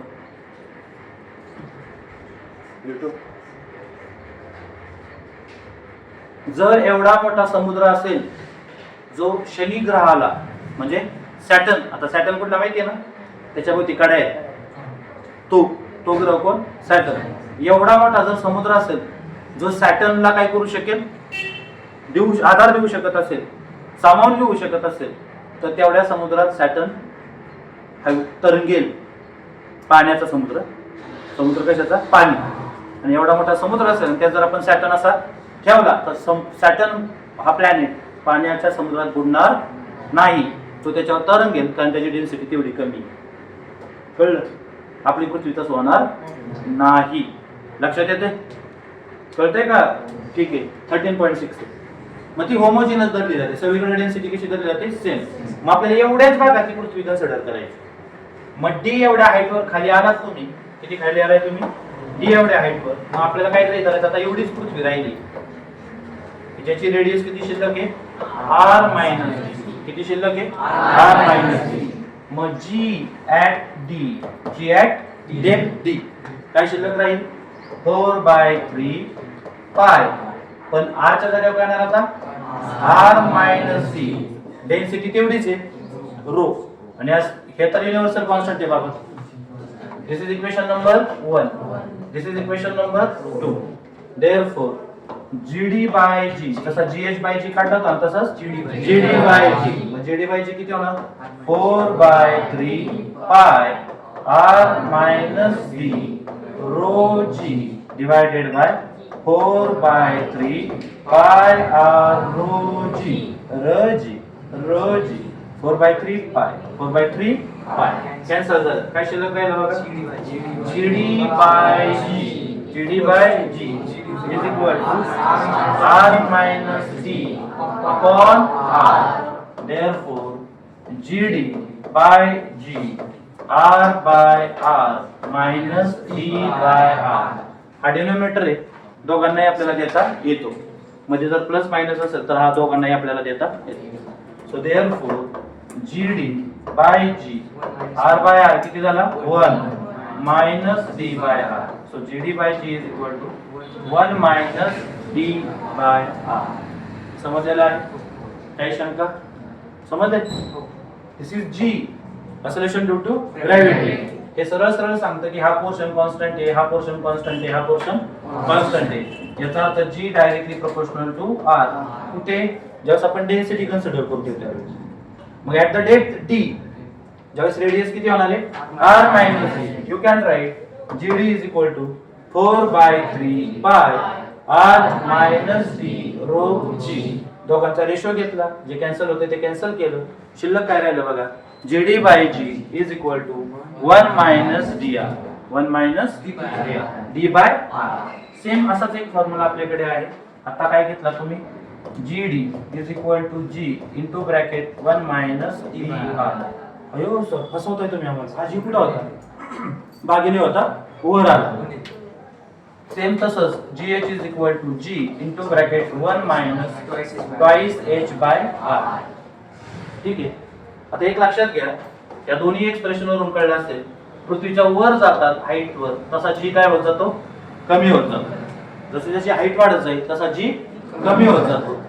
जसा जसा खाली येतात सेंटर कडे तसा G कमी होत जातो आणि सेंटरला तो 0 होतो. सेंटरला किती होतो? 0 होतो. म्हणजे maximum acceleration due to gravity कुठे आहे? ऑन द सरफेस ऑफ अर्थ. कुठे आहे? सरफेस ऑफ अर्थ. आता सरफेस ऑफ अर्थ मध्ये पण व्हेरिएशन आहे. पोल वर वेगळं, इक्वेटर वर वेगळं, त्याच्याबद्दल मी नंतर बोलतो. सध्या फक्त लक्षात ठेवा, तुम्ही पृथ्वीच्या सरफेस वर आहात. हा जर मी ग्राफ काढला, तुम्ही पृथ्वीच्या सरफेस वर आहात. पृथ्वीच्या सरफेस पासून जसं वर जाताल तुम्ही, जसं तुम्ही वर जातात म्हणजे हाईट वाढत वाढत जाईल, तसं तसं एक्सेलरेशन ड्यू टू ग्रॅव्हिटी कमी कमी कमी होत जाते. फक्त हा ग्राफ असा काय? Because GH is equal to GM by R plus H bracket square. Square हा सरळ रेषेत वाढत नाही, एकाचा 2 होतो, 2चा 4 होतो, 4चा 9 होतो, 9चा डायरेक्ट 64. काही शिकवायला लागला. 16 होतो, 16चा काय होतो 25 होतो, 25चा काय होतो 36 होतो, 36चा काय होतो 49, 49चा 64. एक सलगपणे वाढत नाही. ठीक आहे, चला. आणि जसं जसं सरफेस मधून तुम्ही पृथ्वीच्या सेंटरला यायला लागतात, हे पृथ्वीचं सेंटर आहे, तर किती होणार आहे तुम्हाला acceleration due to gravity 0 सांगते. समजलं? Variation of G on the surface सगळ्यात जास्त. हाईट वर जाताल तरी कमी होत जातं आणि टुवर्ड द सेंटर येतात तरी कमी होतं. प्रश्न नीट वाचायचा. पृथ्वीच्या सेंटर मधून वर निघाला तर तो वाढत जातो. From center to the surface वाढत जातो आणि सरफेस पासून कमी होतो. पण सरफेस पासून वर जा, सरफेस पासून वर जा किंवा सरफेस पासून खाली या, दोन्हीकडे जा, तो काय होणार आहे कमीच होणार आहे. आणि सेंटरला किती होणार आहे 0. आता एक गंमत सांगतो. हा सीईटीचा पॉइंट आहे, जाता जाता बोनस सांगून जातो. जी इथं किती अंदाजे 9.8. कुठेतरी एका विशिष्ट हाईटवर गेल्यावरती 4.9 होत असणार आहे, बरोबर. आणि कितीतरी विशिष्ट डेप्थ वर गेल्यानंतर किती होत असणार आहे 4.9 होत असणार. मग अशी जागा आपल्याला शोधायची की जिथं दोघांची व्हॅल्यू काय होते कमी कमी होत जाऊन सेम होते. It happens when 2h is equal to r. हे कधी घडतं when 2h is equal to r. म्हणजे समजा हाईट 3200 असेल, हाईट 3200 असेल तर 3200 वर जाणारा चेंज आपल्याला कुठे जाणवेल 6400 वर जाणवेल. कुठे जाणवेल 6400. आणि ऍक्च्युअली 6400 ही पृथ्वीची रेडियस आहे. ठीक आहे. त्यामुळे हे जरा थोडंसं हायपोथेटिकल होईल. आपण असं बोलूया 1600 किलोमीटर वर गेला तुम्ही. किती 1600 किलोमीटर. 1600 किलोमीटर वर गेल्यानंतर तुम्हाला जी एक्सेलरेशन ड्यू टू ग्रॅव्हिटी दिसेल, म्हणजे जीएच. काय दिसेल जीएच. तेवढीच जी डी आपल्याला कुठे दिसणार आहे ऍट डी. म्हणजे 2 into h किती का जावं लागेल आपल्याला 3200. किती खाली जावं लागेल 3200. म्हणजे 3200 वर गेल्यानंतर 3200 एवढं डेप्थ पर्यंत गेल्यानंतर जे एक्सेलरेशन ड्यू टू ग्रॅव्हिटी तिला तेवढे मिळवण्यासाठी वर किती जावं लागेल 1600. किती जावं लागतं 1600. ते अर्ध बिर्ध जाऊ द्या. मग अर्ध थोड्या वेळ बाजूला ठेवा. मी आता काय सांगितलं इथं गेल्यावर 4.9, इथं गेल्यावर 4.9. त्यापेक्षा दुसरं काय मी सांगतोय की दोघांची व्हॅल्यू सेम कधी, म्हणजे जीएच आणि जीडी ची व्हॅल्यू सेम कधी होते when 2h is equal to r. when 2h is equal to r. समजलेलं आहे? काय शंका? ठीक आहे, चलो. आता on the surface of earth, on the surface of earth, on the surface of अर्थ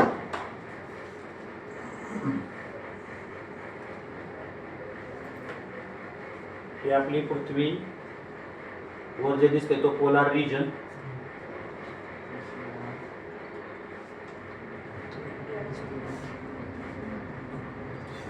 हा पृथ्वीचा इक्वेटर जो श्रीलंकेच्या थोड्याशा खालून जातो, पृथ्वीच्या मधून जातो. इथे दिसत नसता तरी मधून जातोय पृथ्वीच्या. पृथ्वी ही इक्वेटरवर चपटी आहे. इक्वेटरवर चपटी आहे सर, काही शिकवताय का पोरांना? तुमच्याकडून काहीच प्रतिक्रिया नाही. पृथ्वी पोलवर चपटी आहे. कुठे चपटी आहे पोलवर. आणि इक्वेटरवर फुगीर आहे, बल्जिंग म्हणून आपण त्याला, किंवा बल्गिंग, तुम्ही काय प्रोनाउन्सिएशन करायचं ते करा. Due to the centrifugal force, due to the centrifugal force of the earth. ठीक आहे. मग या ठिकाणी पृथ्वीचा डायमीटर पोलार डायमीटर पेक्षा 43 किलोमीटरने जास्त आहे. किती किलोमीटरने जास्त आहे? So remember this, diameter at equator is greater than diameter at the pole. याचा अर्थ सरळ सरळ आहे. Radius at the equator is greater than radius of the pole. आपल्याकडे फॉर्म्युला काय आहे? G is equal to gm by r square. G is equal to gm by r square. पृथ्वी तीच आहे, पोलला असा किंवा इक्वेटरवर असा, तर पृथ्वीचा मास बदलणार नाही, जी ची व्हॅल्यू बदलणार नाही. पण पृथ्वीची इक्वेटरची रेडियस आणि पोलची रेडियस याच्यामध्ये फरक आहे. जिथे रेडियस जास्त तिथं जी कमी, जिथे रेडियस जास्त तिथं जी कमी. मग रेडियस जास्त कुठे? इक्वेटर. रेडियस जास्त कुठे? इक्वेटर. त्यामुळे तिथे असणारा जी कसा असतो? कमी असतो. So G is minimum. G is minimum. का तिथं रेडियस कशी आहे? Maximum. So G is minimum at the equator, whose value is taken as 9.78 meter per second square. किती घेतली जाते 9.78 मीटर पर सेकंद.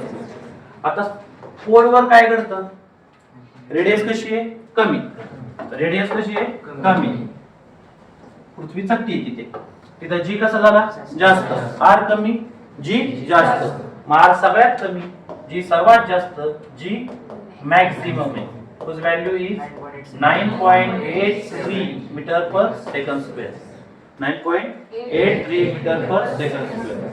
आपण एखाद्याला प्रवास करायला लावला पृथ्वीवरून from equator to pole, equator to pole, मग solution due to gravity radius वाढत जाते, रेडियस वाढत जाते, काहीतरी प्रतिक्रिया आहे. इकडून इकडे जाताना रेडियस वाढत जाते का कमी होत जाते? इथे सगळ्यात जास्त आहे, इथं सगळ्यात कमी आहे, इथं पृथ्वी फुगीर आहे, इथं पृथ्वी चपटी आहे. सो इथून इकडे जाताना रेडियस कमी होत जाते, म्हणजे जी वाढत जाते. So as one move from equator to pole, as one move from equator to pole, what happens, radius decreases, therefore G increases. कळलं का?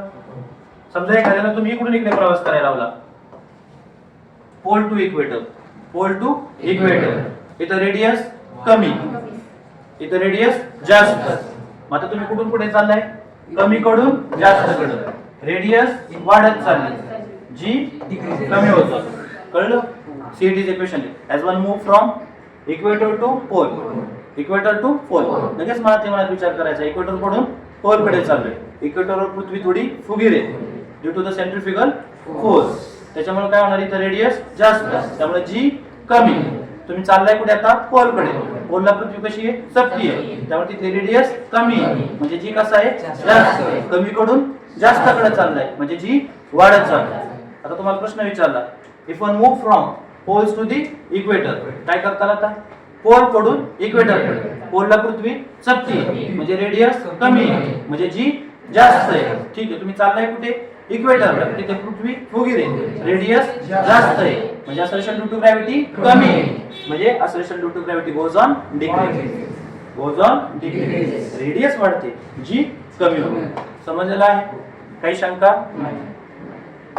आता तुम्हाला सॅटेलाइट लॉन्च करायचं, सॅटेलाइट काय करायचं, लॉन्च करायचं आहे. Launching of satellite, launching of satellite. Sir satellite म्हणजे काय सांगा, मग नंतर लॉन्च करा. बरोबर? समजा एखाद्या बॉडी भोवती दुसरी एखादी बॉडी फिरत असेल तर तिला सॅटेलाइट म्हणतात. काय म्हणता सर तुम्ही? एखाद्या बॉडी भोवती दुसरी एखादी बॉडी फिरत असेल तर तिला सॅटेलाइट म्हणतात. मग सर आमच्या वर्गात असे लई सॅटेलाइट आहेत, ते तसले नव्हे, तुम्ही वेगळं काहीतरी घेताय. कोणाभोवती फिरणार, एखाद्या अतिशय मोठ्या मटेरियल बॉडी असणारी ही जी एखादी मटेरियल बॉडी आहे तिच्या भोवती सर्क्युलर मोशन मध्येच काही असं नाही, काही बॉडी सर्क्युलर मोशन मध्ये फिरत नाही, तिच्या भोवती फिरणाऱ्या ह्या ज्या लाइटर बॉडीज आहेत, वजनाने हलक्या, लाइटर म्हणजे लाइटर घेऊन फिरणाऱ्या नव्हे, वजनाने हलक्या असणाऱ्या bodies which revolves around heavier object, त्यांना म्हणतात सॅटेलाइट. सो सॅटेलाइट म्हणजे एक बॉडी दुसऱ्या भोवती फिरते हे मान्य, बरोबर आहे? तो आहे का सॅटेलाइट कोणाचा? पुन्हा फिरत कोणा भोवती फिरत जा की. ठीक आहे, मार्स आहे का, सॉरी मार्स आहे का कोणाचा सॅटेलाइट? सूर्याचा आहे की, सूर्याची राऊंडभोवती फिरतात ना. बर, चंद्र आहे का कोणाचा सॅटेलाइट? कोणावर फिरतो चंद्र? ऍज कम्पेअर टू अर्थ, काय म्हणूया आपण, moon is lighter body. So lighter body revolves around heavier body, so it satisfies the definition of satellite. So moon is the satellite of earth. बाकी आपण आर्टिफिशियल सॅटेलाइट पण बरेच पाठवतो जे पृथ्वीसाठी काम करतात. मॅच चाललेली असते एका ठिकाणी, आपण बघतो इथे. तुम्ही बघा एखादा मॅच जर बघायला गेला तर तिथून सांगतो विकेट पडली, आपल्याकडे त्याच्यानंतर विकेट पडते, कारण ते सिग्नल वर जायचा परत आपल्याकडे यायचा, त्याला वेळ जातो. पण हे ज्याच्या साहाय्याने जमतं, ज्याच्याकडे ते सिग्नल वर टप्पा नाही खेळत कोण, इकडून सिग्नल पाठवलाय पकड, तो वर कोण असतो, सॅटेलाइट असतो. आलं लक्षात? तो आपल्याला खाली सेंड करणार आहे ते काही जे सिग्नल्स असतील ते. सो पॉइंट इज दॅट हे जे कम्युनिकेशन सॅटेलाइट आहेत ते सॅटेलाइटचाच एक प्रकार आहे की जे पृथ्वीभोवती फिरत असतात. पोलार सॅटेलाइट असतात, जिओ स्टेशनरी सॅटेलाइट असतात, त्यांना जिओ सिन्क्रोनस म्हणतात वगैरे वगैरे. चला back to the track. Satellite कळलं? मग सॅटेलाइट दोन प्रकारचे आहेत, नॅचरल सॅटेलाइट आणि आर्टिफिशियल सॅटेलाइट. मग ह्याच्यातले जे आर्टिफिशियल सॅटेलाइट आपण लॉन्च करतो, आता आपण चंद्रावर यान पाठवलं बरोबर, ते काय पृथ्वीवरती फिरायला पाठवलेलं नव्हतं, पण त्याआधी पृथ्वीवरती फिरलं आणि नंतर एक विशिष्ट योग्य संधी बघून ते कुठं पाठवलं आपण चंद्रावर. पण याच्यात गंमत आहे, इथं आपल्याला ग्रॅव्हिटेशनल फील्ड बदलायचं नव्हतं, कारण की चंद्र हा पृथ्वीच्याच ग्रॅव्हिटेशनल फील्ड मध्ये. पण ज्यावेळेस आपण मंगळयान पाठवलं होतं, माझ्या दृष्टीने मंगळयान पाठवणं हे तितकंच मोठं यश होतं, म्हणजे माझ्या दृष्टीने.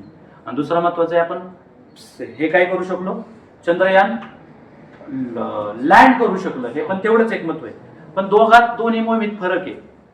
पहिल्या मोहिमेमध्ये जे यान आपण पाठवलं ते पृथ्वीचं ग्रॅव्हिटेशनल फील्ड सोडून त्याला बाहेर जायचं नव्हतं, पण त्याला चंद्राच्या ग्रॅव्हिटेशनल फील्ड मध्ये प्रवेश करायचा होता.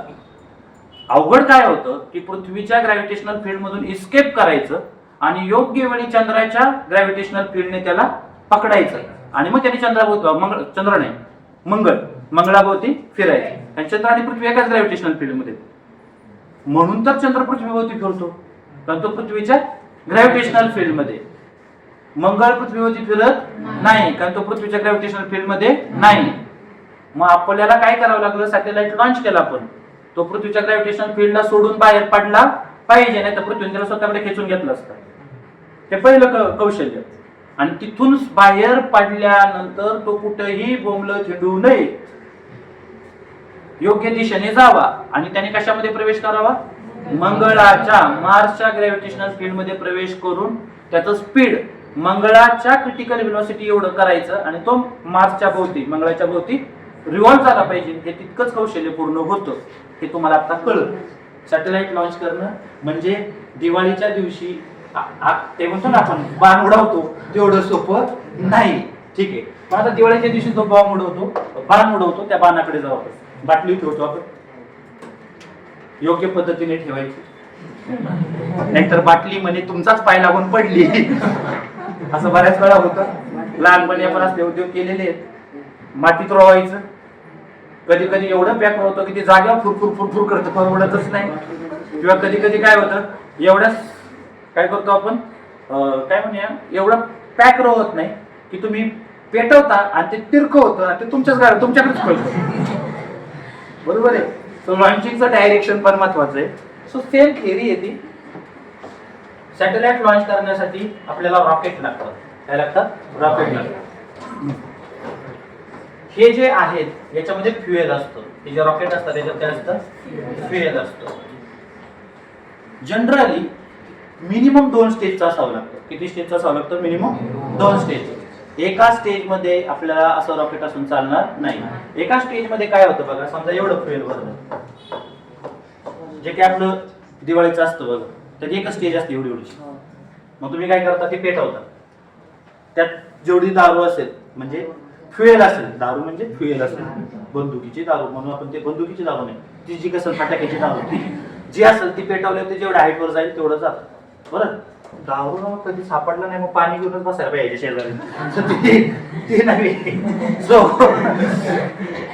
सो आता ह्याच्यामध्ये न्यूटनचा 3रा नियम वापरला जातो, न्यूटनचा 2रा नियम वापरला जातो, every reaction is equal and opposite reaction. हे फ्युएल जेवढ्या जोरात पेटवल्यानंतर जेवढ्या वेगाने गॅस बाहेर पडतो तेवढ्याच वेगाने तो याच्यावर येऊन धडकतो आणि हे वर जातं. किती हाईटवर जातं? जेवढ्या फ्युएलची कॅपॅसिटी तेवढ्या हाईटवर ते नेतो. पण यातलं फ्युएल संपेपर्यंत त्याला विशिष्ट हाईटवर नेतो. पुढं काय? मग जर पृथ्वीच्या ग्रॅव्हिटेशनल फील्ड मध्ये असेल, it will fall back on the earth surface along the parabolic path. आणि जर याचा वेग इस्केप वेलोसिटी पेक्षा जास्त असेल तर it will escape from the अर्थ ग्रॅव्हिटेशनल फील्ड. ना आपण इस्केप करण्यासाठी फेकतोय, ना परत पृथ्वीवर आणून आपल्यासाठी फेकतोय. आपण सॅटेलाइट लॉन्च का करतो? एक तर ते पृथ्वीभोवती फिरलं पाहिजे अलॉंग दी, म्हणजे पोलार सॅटेलाइट म्हणून तरी, म्हणजे पोलार रिजन भोवती किंवा इक्वेटोरियल रिजन भोवती, हा आपला उद्देश असतो, बरोबर. मग सिंगल स्टेज रॉकेटने काय होतं, it only take a satellite to the desired height, आणि its velocity is less than escape velocity, it will fall along the parabolic path on the earth surface. And if its velocity given due to this burning of the fuel is greater than escape velocity, then it will escape from the earth gravitational field. So single stage rocket cannot launch satellite. Single stage rocket satellite launch करू शकत नाही. मग पर्याय काय? Minimum 2 stage rocket पाहिजे. Minimum 2 stage rocket. काय होतं पहा मग आता मिनिमम 2 स्टेज मध्ये. ही आपली ताई. कोण आहे आपली ताई? हा आपला भारत. भारताच्या थुंबातून आपण काय केलं? सॅटेलाइट लॉन्च केलं. आता ते काय होणार? लॉन्च केलं असं वर जाणार. ठीक आहे, इकडून वर दाखवतो मी. असं वर गेलं बरोबर. पहिली जी स्टेज आहे त्यातलं फ्युएल काय करतं? It takes it to the desired height. आपल्याला ज्या हाईटवर त्याला लॉन्च करायचंय ते ऍक्च्युली कॅल्क्युलेशन केलं जातं. किती इंधन लागेल, काय लागेल, सगळं कॅल्क्युलेशन केलेलं असतं. मग पहिल्या स्टेज मधलं fuel it takes to the suitable height और required height. Then with the help of remote control it is rotated through 90 degree. It is rotated through 90 degree. And this first stage is detached from that rocket. ती जी second stage असते त्याच्यापासून काय केली जाते? Detach केली जाते. and then second stage is ignited. मग दुसरी स्टेज काय केली जाते? इग्निट केली जाते. आणि मग त्यातलं फ्युएल जसं बर्न होईल तशी तशी त्याला जी व्हेलॉसिटी प्राप्त होईल इट गिव्स अ पर्टिक्युलर काय म्हणूया पाथ. आता हे कशावर डिपेंड करतं? Horizontal velocity given to it. Horizontal velocity given to it. पण तो लॉन्च होतो म्हणजे कुठल्या तरी ऑर्बिट मध्ये तो त्याच्याभोवती फिरणार आहे. लक्षात आलं? So minimum 2 stage rocket is required for the launching of satellite. आता तुम्ही दिलेली ही VH किती आहे याच्यावर बऱ्याच गोष्टी अवलंबून असतात. जर VH is equal to VC असेल, VH इज इक्वल टू काय असेल? VC. What is VC? पुढच्या पॉइंट तोच आहे, critical velocity. The minimum horizontal velocity with which satellite revolves around the Earth in a circular orbit is known as critical velocity. एक अशी velocity आहे की ज्या velocityने तो सॅटेलाइट पृथ्वीभोवती कसा फिरतो in circular orbit. The minimum horizontal velocity of the projection with which satellite revolves around the Earth in circular orbit is known as critical velocity. Critical velocity मध्ये काय होणार? Circular orbit. कुठली ऑर्बिट असणार आहे? Circular orbit. आलं लक्षात? कधी कधी काय होईल? This horizontal velocity is greater than critical velocity. Greater than critical velocity but less than escape velocity. म्हणजे जाऊन पण द्यायचं नाही. म्हणजे काय करायचं? क्लासमध्ये असा एखादा पोरगा असतो त्याला जा म्हणायचं पण जाऊन पण द्यायचं नाही. इनडायरेक्टली त्याला अडवायचं कसं तर. म्हणजे वर्गात रुबाब करायला थांबायला हो बाहेर आणि घरी फोन करा तुमचं पोरगा असं परत तुम्ही हाकले त्याला सांगा जरा समजून उद्यापासून पाठवून दे. म्हणजे हे कसं अवघड आहे ना. म्हणजे horizontal velocity greater than critical velocity. Circular orbit मध्ये फिरून द्यायचं नाही पण इस्केप पण होऊन द्यायचं नाही. मग अशा वेळेस सॅटेलाइट काय करतो? इलिप्टिकल ऑर्बिट मध्ये फिरतो. कसा फिरतो? इलिप्टिकल ऑर्बिट मध्ये फिरतो. So when VH is greater than VC but less than escape velocity त्यावेळेस ऑर्बिट कशी असेल? Elliptical orbit. कशी असेल? Elliptical orbit. आणि समजा ही VH is less than VC असेल तर कुठं थोडा वेळ इकडे fall backs on the surface along the parabolic path. आणि sir he VH is greater than escape velocity असेल तर escapes from the earth gravitational field along the straight line. Tangentially along the straight line. आलं लक्षात? काही काय कळलं सांगा बरं. म्हणजे आपण काय करू शकतो? सॅटेलाइट एखाद्या विशिष्ट हाईटवर नेतो लॉन्च केल्यानंतर. मग आता पुढे काय करायचं? त्याला आपण सेकंड स्टेजनी हॉरिझॉन्टल व्हेलॉसिटी देतो and that horizontal velocity determines his orbit, the path along which it moves, known as orbit. If VH is greater than VC, that is horizontal velocity is equal to critical velocity, then satellite will revolve along the circular path. The orbit is known as circular orbit.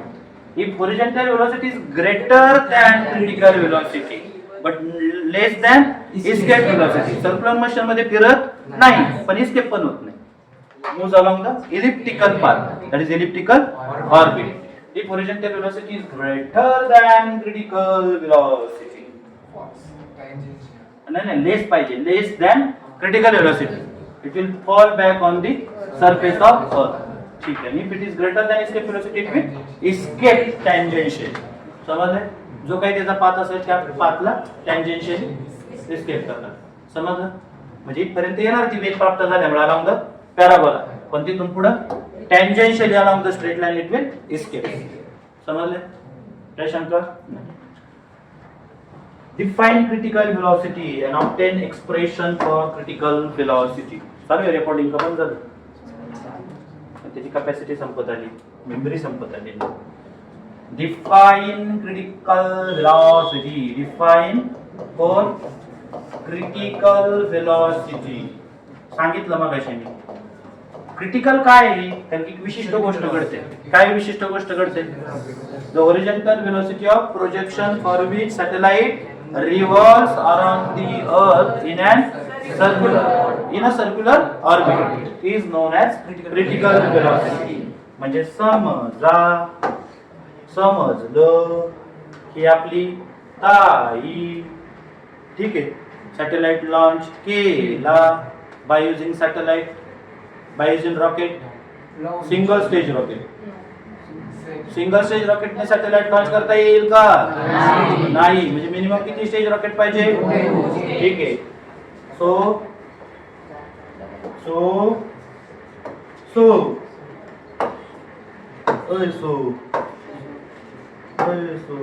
नाही रे.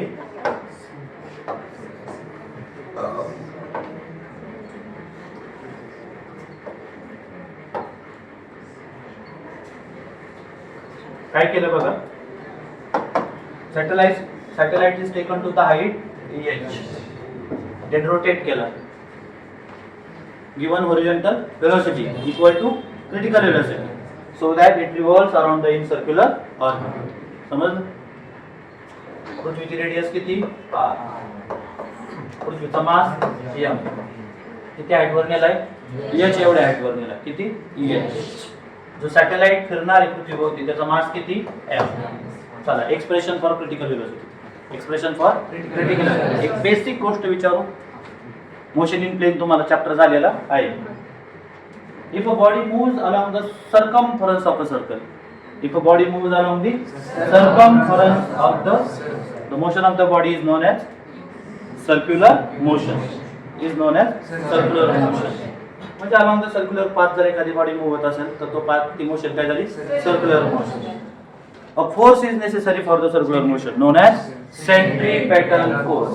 Centripetal force नसेल तर circular motion possible नाही. त्या वेगासाठी जेवढं आवश्यक आहे तेवढं centripetal force पाहिजे. लक्षात येते? म्हणजे ज्या वेळेस हा सॅटेलाइट सर्क्युलर मोशन मध्ये फिरत असेल, या सर्क्युलर मोशन साठी आपल्याला कशाची गरज पडणार आहे? सेंट्रीपेटल फोर्सची गरज पडणार आहे. मग हे नेसेसरी सेंट्रीपेटल फोर्स कोण प्रोव्हाइड करतं? Gravitational force. कोण प्रोव्हाइड करतं? Gravitational force. कोणामधलं? Body and that satellite.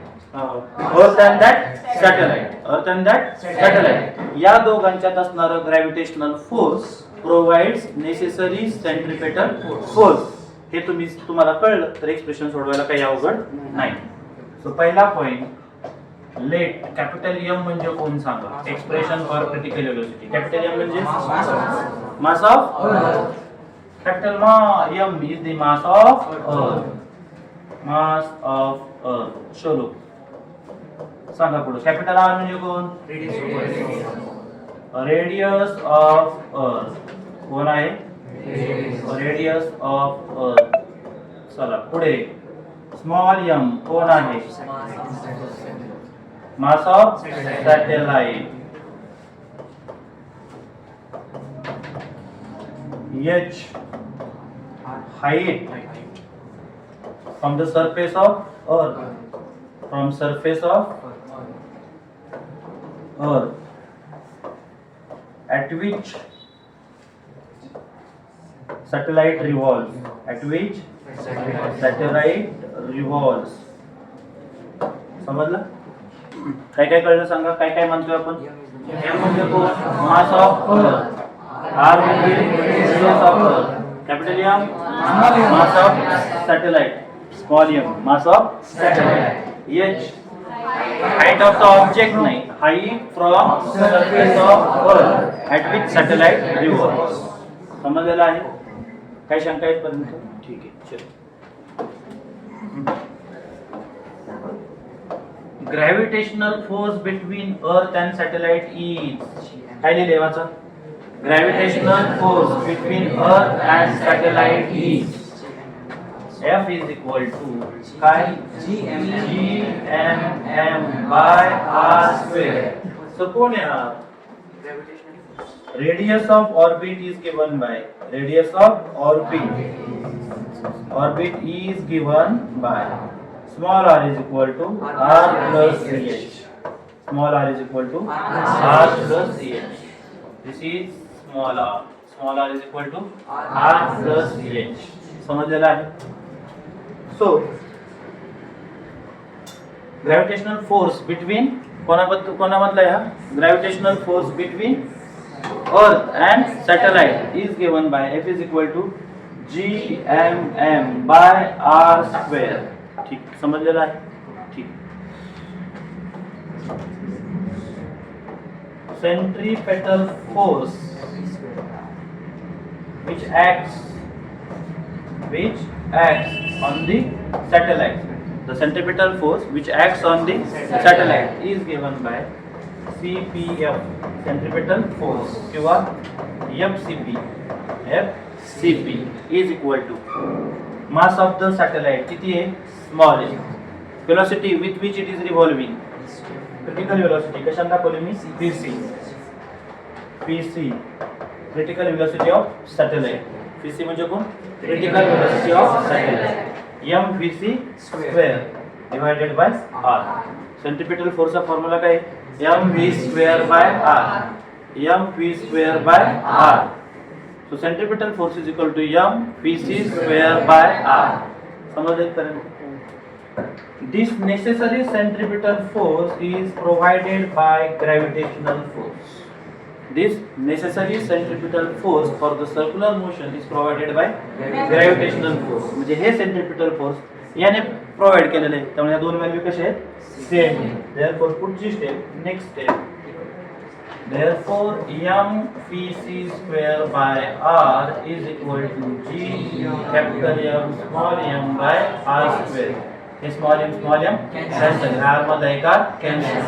Therefore bc square is equal to gm by r. Therefore bc is equal to 2 square root of gm by r. Therefore bc is equal to root gm by r plus h. This is critical velocity at height h. Expression for the critical velocity of satellite revolving at height h. समजलेला आहे? काही शंका? नक्की समजलेला आहे? समजा दिस satellite, कळलं ना? पण एक्सप्रेशनचा मूळ गाभा काय? Gravitational force and centripetal force. Gravitational force and centripetal force. आणि सर्क्युलर मोशन साठी आवश्यक असणारं सेंट्रिपिटल फोर्स कोण प्रोव्हाइड करतं? Gravitational force. त्यामुळे ते दोघं समोरासमोर ठेवले. जे कॅन्सल होते ते कॅन्सल केलं आणि VC ची व्हॅल्यू आपण काढलेली आहे. याच्यामध्ये काही अवघड असण्यासारखं नाही. समजले? नाउ असं कल्पना करा, this satellite is orbiting very close to the surface of earth. So काय म्हणला? कळलं? Very close to the surface of earth. ही ताई आहे आपली. जो सॅटेलाइट आहे, जो आपण लॉन्च केला, ही पृथ्वीची रेडियस r आणि very small height. Very small height म्हणजे असा पृथ्वीला खरडून असं नाही, जाळून धुरून निघत त्याचं. ठीक आहे? at very small height, that is near to the close to the surface of earth. So for satellite revolving कुठे? close to the surface, close to the earth surface. or satellite revolving close to the earth surface, पृथ्वीच्या सरफेसच्या अतिशय जवळ revolve होणारा एखादा satellite. त्याच्या बाबतीत काय करायचं? r plus h approximately equal to किती येतं? r plus h approximately equal to r. ती जी हाईट असेल थोडीफार ती आपण काय करतो? नेग्लेक्ट करतो. म्हणजे भाई 6600 किलोमीटर, तू कुठं 400 किलोमीटर, चल सोडून दे तुला 400. 6400 धरायचं, 6800 धरून कॅल्क्युलेशन करत बसायचं नाही.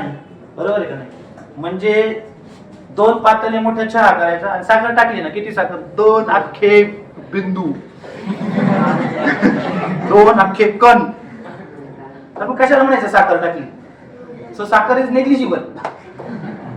बिना साखरेचाच चहा असं म्हणायचं. ती पण चुकून पडली मिठाबरोबर आली का काय साखर, आता चहा काय मीठ टाकत नाही, तर विषय सोडून द्या. बट ठीक आहे, कळलंय का सांगा? So height is neglected. So G R plus H is equal to किती घ्यायचा? आर. आपल्याकडे फॉर्म्युला काय होता? BC is equal to into square root GM by R plus H into square root GM by R plus H. But for satellite revolving close to the surface of Earth, BC is equal to GM by R. काय आलं? GM by R. समजलं का? समजलं का? ठीक आहे. आता तुम्हाला सिद्ध करायला सांगतील.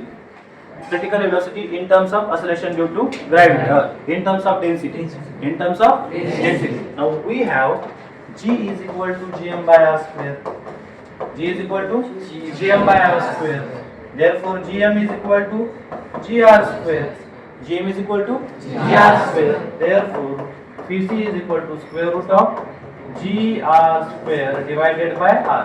एक R कॅन्सल झाला. काय शिल्लक राहिला बघा पुढे? PC is equal to square root of GR. Square root of GR. Therefore, PC is equal to square root of G म्हणजे कोण? 4 by 3 pi R rho G into हा तुमचा R. कळलं का सांगा? G म्हणजे कोण? 4 by 3 pi R rho G into हा तुमचा R. Therefore, PC is equal to square root of हा R आणि हा R काय झालं? R square. त्याचं स्क्वेअर रूट किती येणार? R. 4 चं स्क्वेअर रूट किती येणार? 2. आणि R स्क्वेअर चं स्क्वेअर रूट किती आलं? R. आता शिल्लक कोण राहिलं? पाय. शिल्लक कोण राहिलं? रो. शिल्लक कोण राहिला? G. शिल्लक कोण राहिला? 3.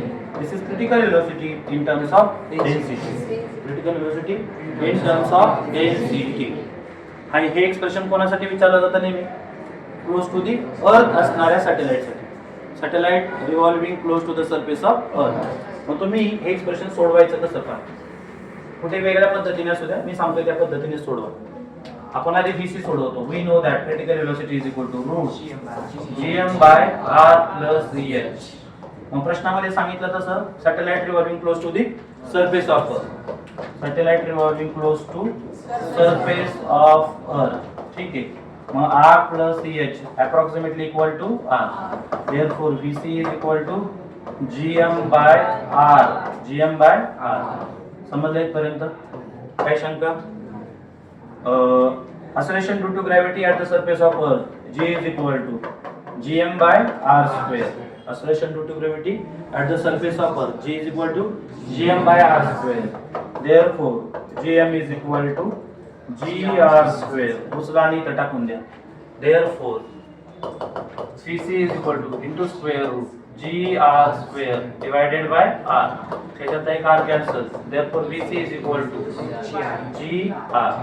Therefore, PC is equal to square root of 4 by 3 pi R rho G into R.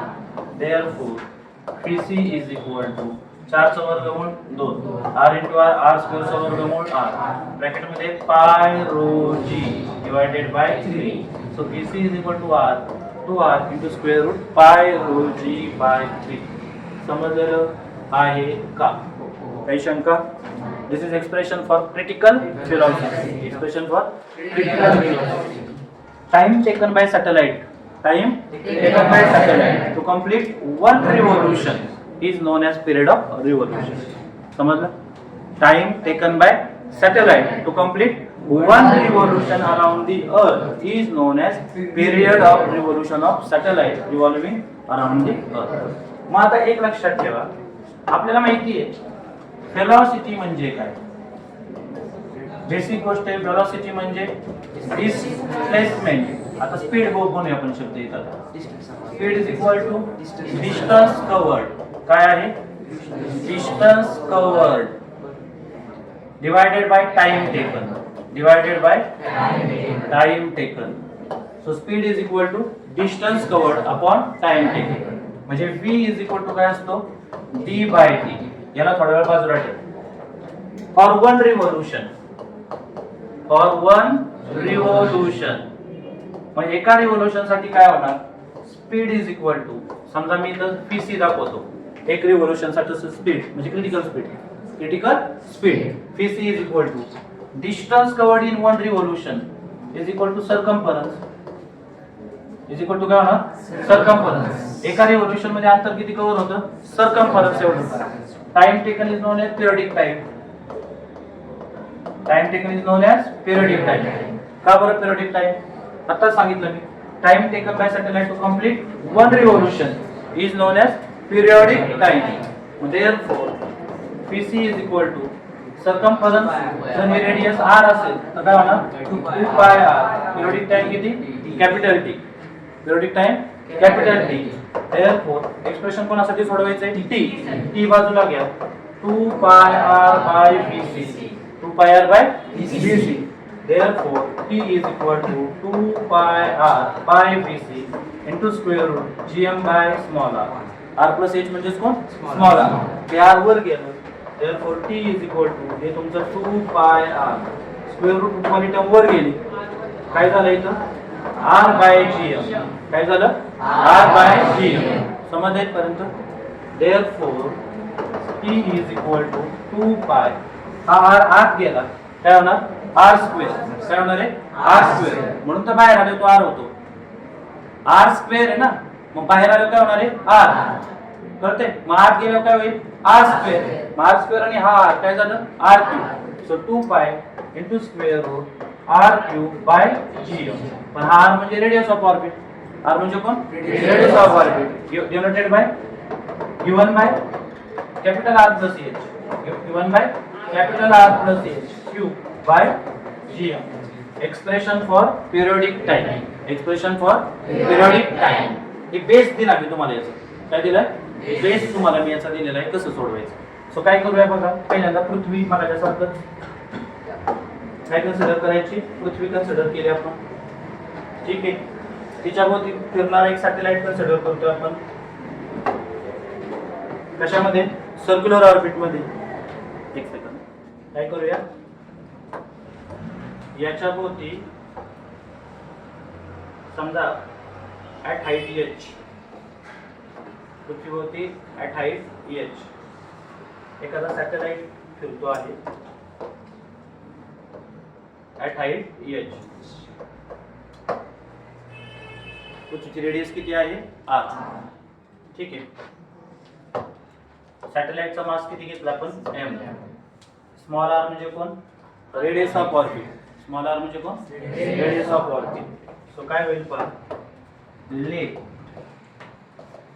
Capital M म्हणजे मास ऑफ अर्थ. पेपर असं करायचं का मी येते ना तुम्हाला. कॅपिटल M म्हणजे mass of earth. Capital R म्हणजे radius of earth. Small m म्हणजे मास ऑफ सॅटेलाइट. h म्हणजे height from the earth surface at which satellite is revolving. pc म्हणजे critical velocity critical speed of the satellite. Critical speed of the satellite पहिला point जरा. दुसरा radius of orbit. Radius of orbit is small r is equal to r plus h. Small r is equal to r plus h. पुढे आता critical speed of the revolving satellite is given by critical speed of the revolving satellite is given by pc is equal to root gm by r. gm by r. समजलं. This is equation 1. समजलं इथपर्यंत. पुढे for one revolution we know that आधी मूळ formula we know that speed is equal to काय असतं speed is equal to distance covered. Distance covered आणि हे डिस्टन्स कव्हर करायसाठी लागलेला time taken to cover that distance. Therefore phi is equal to per हे झालं जनरल फॉर्म्युला. तो एका रिव्होल्यूशन साठी वापरूया. For one revolution one revolution. कोणाला लागू करायचा हा फॉर्म्युला? एका रिव्होल्यूशन साठी लागू करायचा. तत्पूर्वी एका रिव्होल्यूशन मध्ये स्टोअर केलेलं distance covered is equal to circumference. काय असतो? Circumference is equal to 2 pi r is equal to 2 pi r. So for one revolution, distance covered is equal to circumference, which is equal to 2 pi r. Time taken. पुढे कोण? Time taken is equal to periodic time. काय? Periodic time. अख्खं लिहायचं. That is equal to t. Capital T. So we know that speed is equal to distance covered divided by time taken.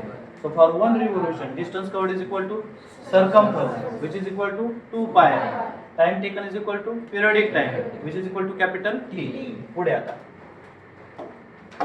जो स्पीडचा formula आहे तो change होईल. Therefore, Vc is equal to distance covered किती झालं? 2 pi r आणि time period t. Therefore, T is equal to 2 pi r by Vc. Therefore, T is equal to 2 pi r.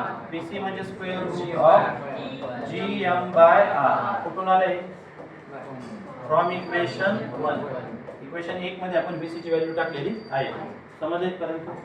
Therefore, T is equal to हे तुमचं 2 pi r. हा जो खालचा भाग आहे वर गेला square root of r by gm. Square root of r by gm. समज? Therefore, 2 pi एक r आत आहे, एक r बाहेर आहे. सिंगल r ला स्क्वेअर रूट ऑफ r ला बाहेर काढणं शक्य नाही, पण बाहेर आलेला r असा असणार आहे. Square root of r square is equal to r. हा r म्हणजे कोण? Square root of r square. मग तो आत घेऊया. आत गेला काय होणार? तो r स्क्वेअर. ते r स्क्वेअर आणि हा r काय होणार? r cube. काय आलं इथं? r cube by gm. ठीक आहे. इथे एक प्रश्न विचारला जातो आपल्याला. Show that t square directly proportional to r cube. Squaring both sides. Squaring both sides. तर इक्वेशन नंबर 2 म्हणतो मी. स्क्वेअरिंग बोथ साइड्स काय मिळेल तुम्हाला? t square. 2 चा वर्ग 4 पाय स्क्वेअर. स्क्वेअर रूट कॅन्सल झालं. काय आलं? r cube divided by gm. समजले पर्यंत? Squaring both sides. t square 2 चा स्क्वेअर 4 पाय चा pi square. Square root cancel झालं. r cube divided by gm. ठीक आहे. 4 कायमच कॉन्स्टंट राहणार आहे. पाय स्क्वेअर, पायची व्हॅल्यू कॉन्स्टंट आहे, त्या स्क्वेअर सुद्धा constant. Acceleration due to gravity constant. पृथ्वीसाठी सोडवताय, पृथ्वीचा m कॉन्स्टंट. मग एवढा सगळा पोर्शन काय आहे? कॉन्स्टंट आहे. Therefore, t square directly proportional to r. Thus, square of period of revolution is directly proportional to cube of mean distance. हे दाखवितले. इथं period of revolution, radius of orbit, radius of orbit. ते mean distance दाखवित होतं. आलं लक्षात? So, square of period of revolution is directly proportional to cube of radius of orbit of revolution. Now from equation 2 we have t is equal to 2 pi into square root r cube divided by gm. But from equation 1 मध्ये r ची value किती घेतलेली आहे? r plus h. Capital R plus h. So capital R plus h bracket q divided by gm. This is expression for period of revolution. Expression for period of revolution. समजलेला आहे? काही शंका? याच्या संदर्भातला काही पार्ट आणि गाड्यात केपलर्स लॉ राहिलेले आहेत आपले. वेटलेसनेस ऑफ द सॅटेलाइट राहिलेला आहे. तर हे 2-3 पॉईंट उद्या पाऊण तासाभरात मी संपवण्याचा प्रयत्न करेन.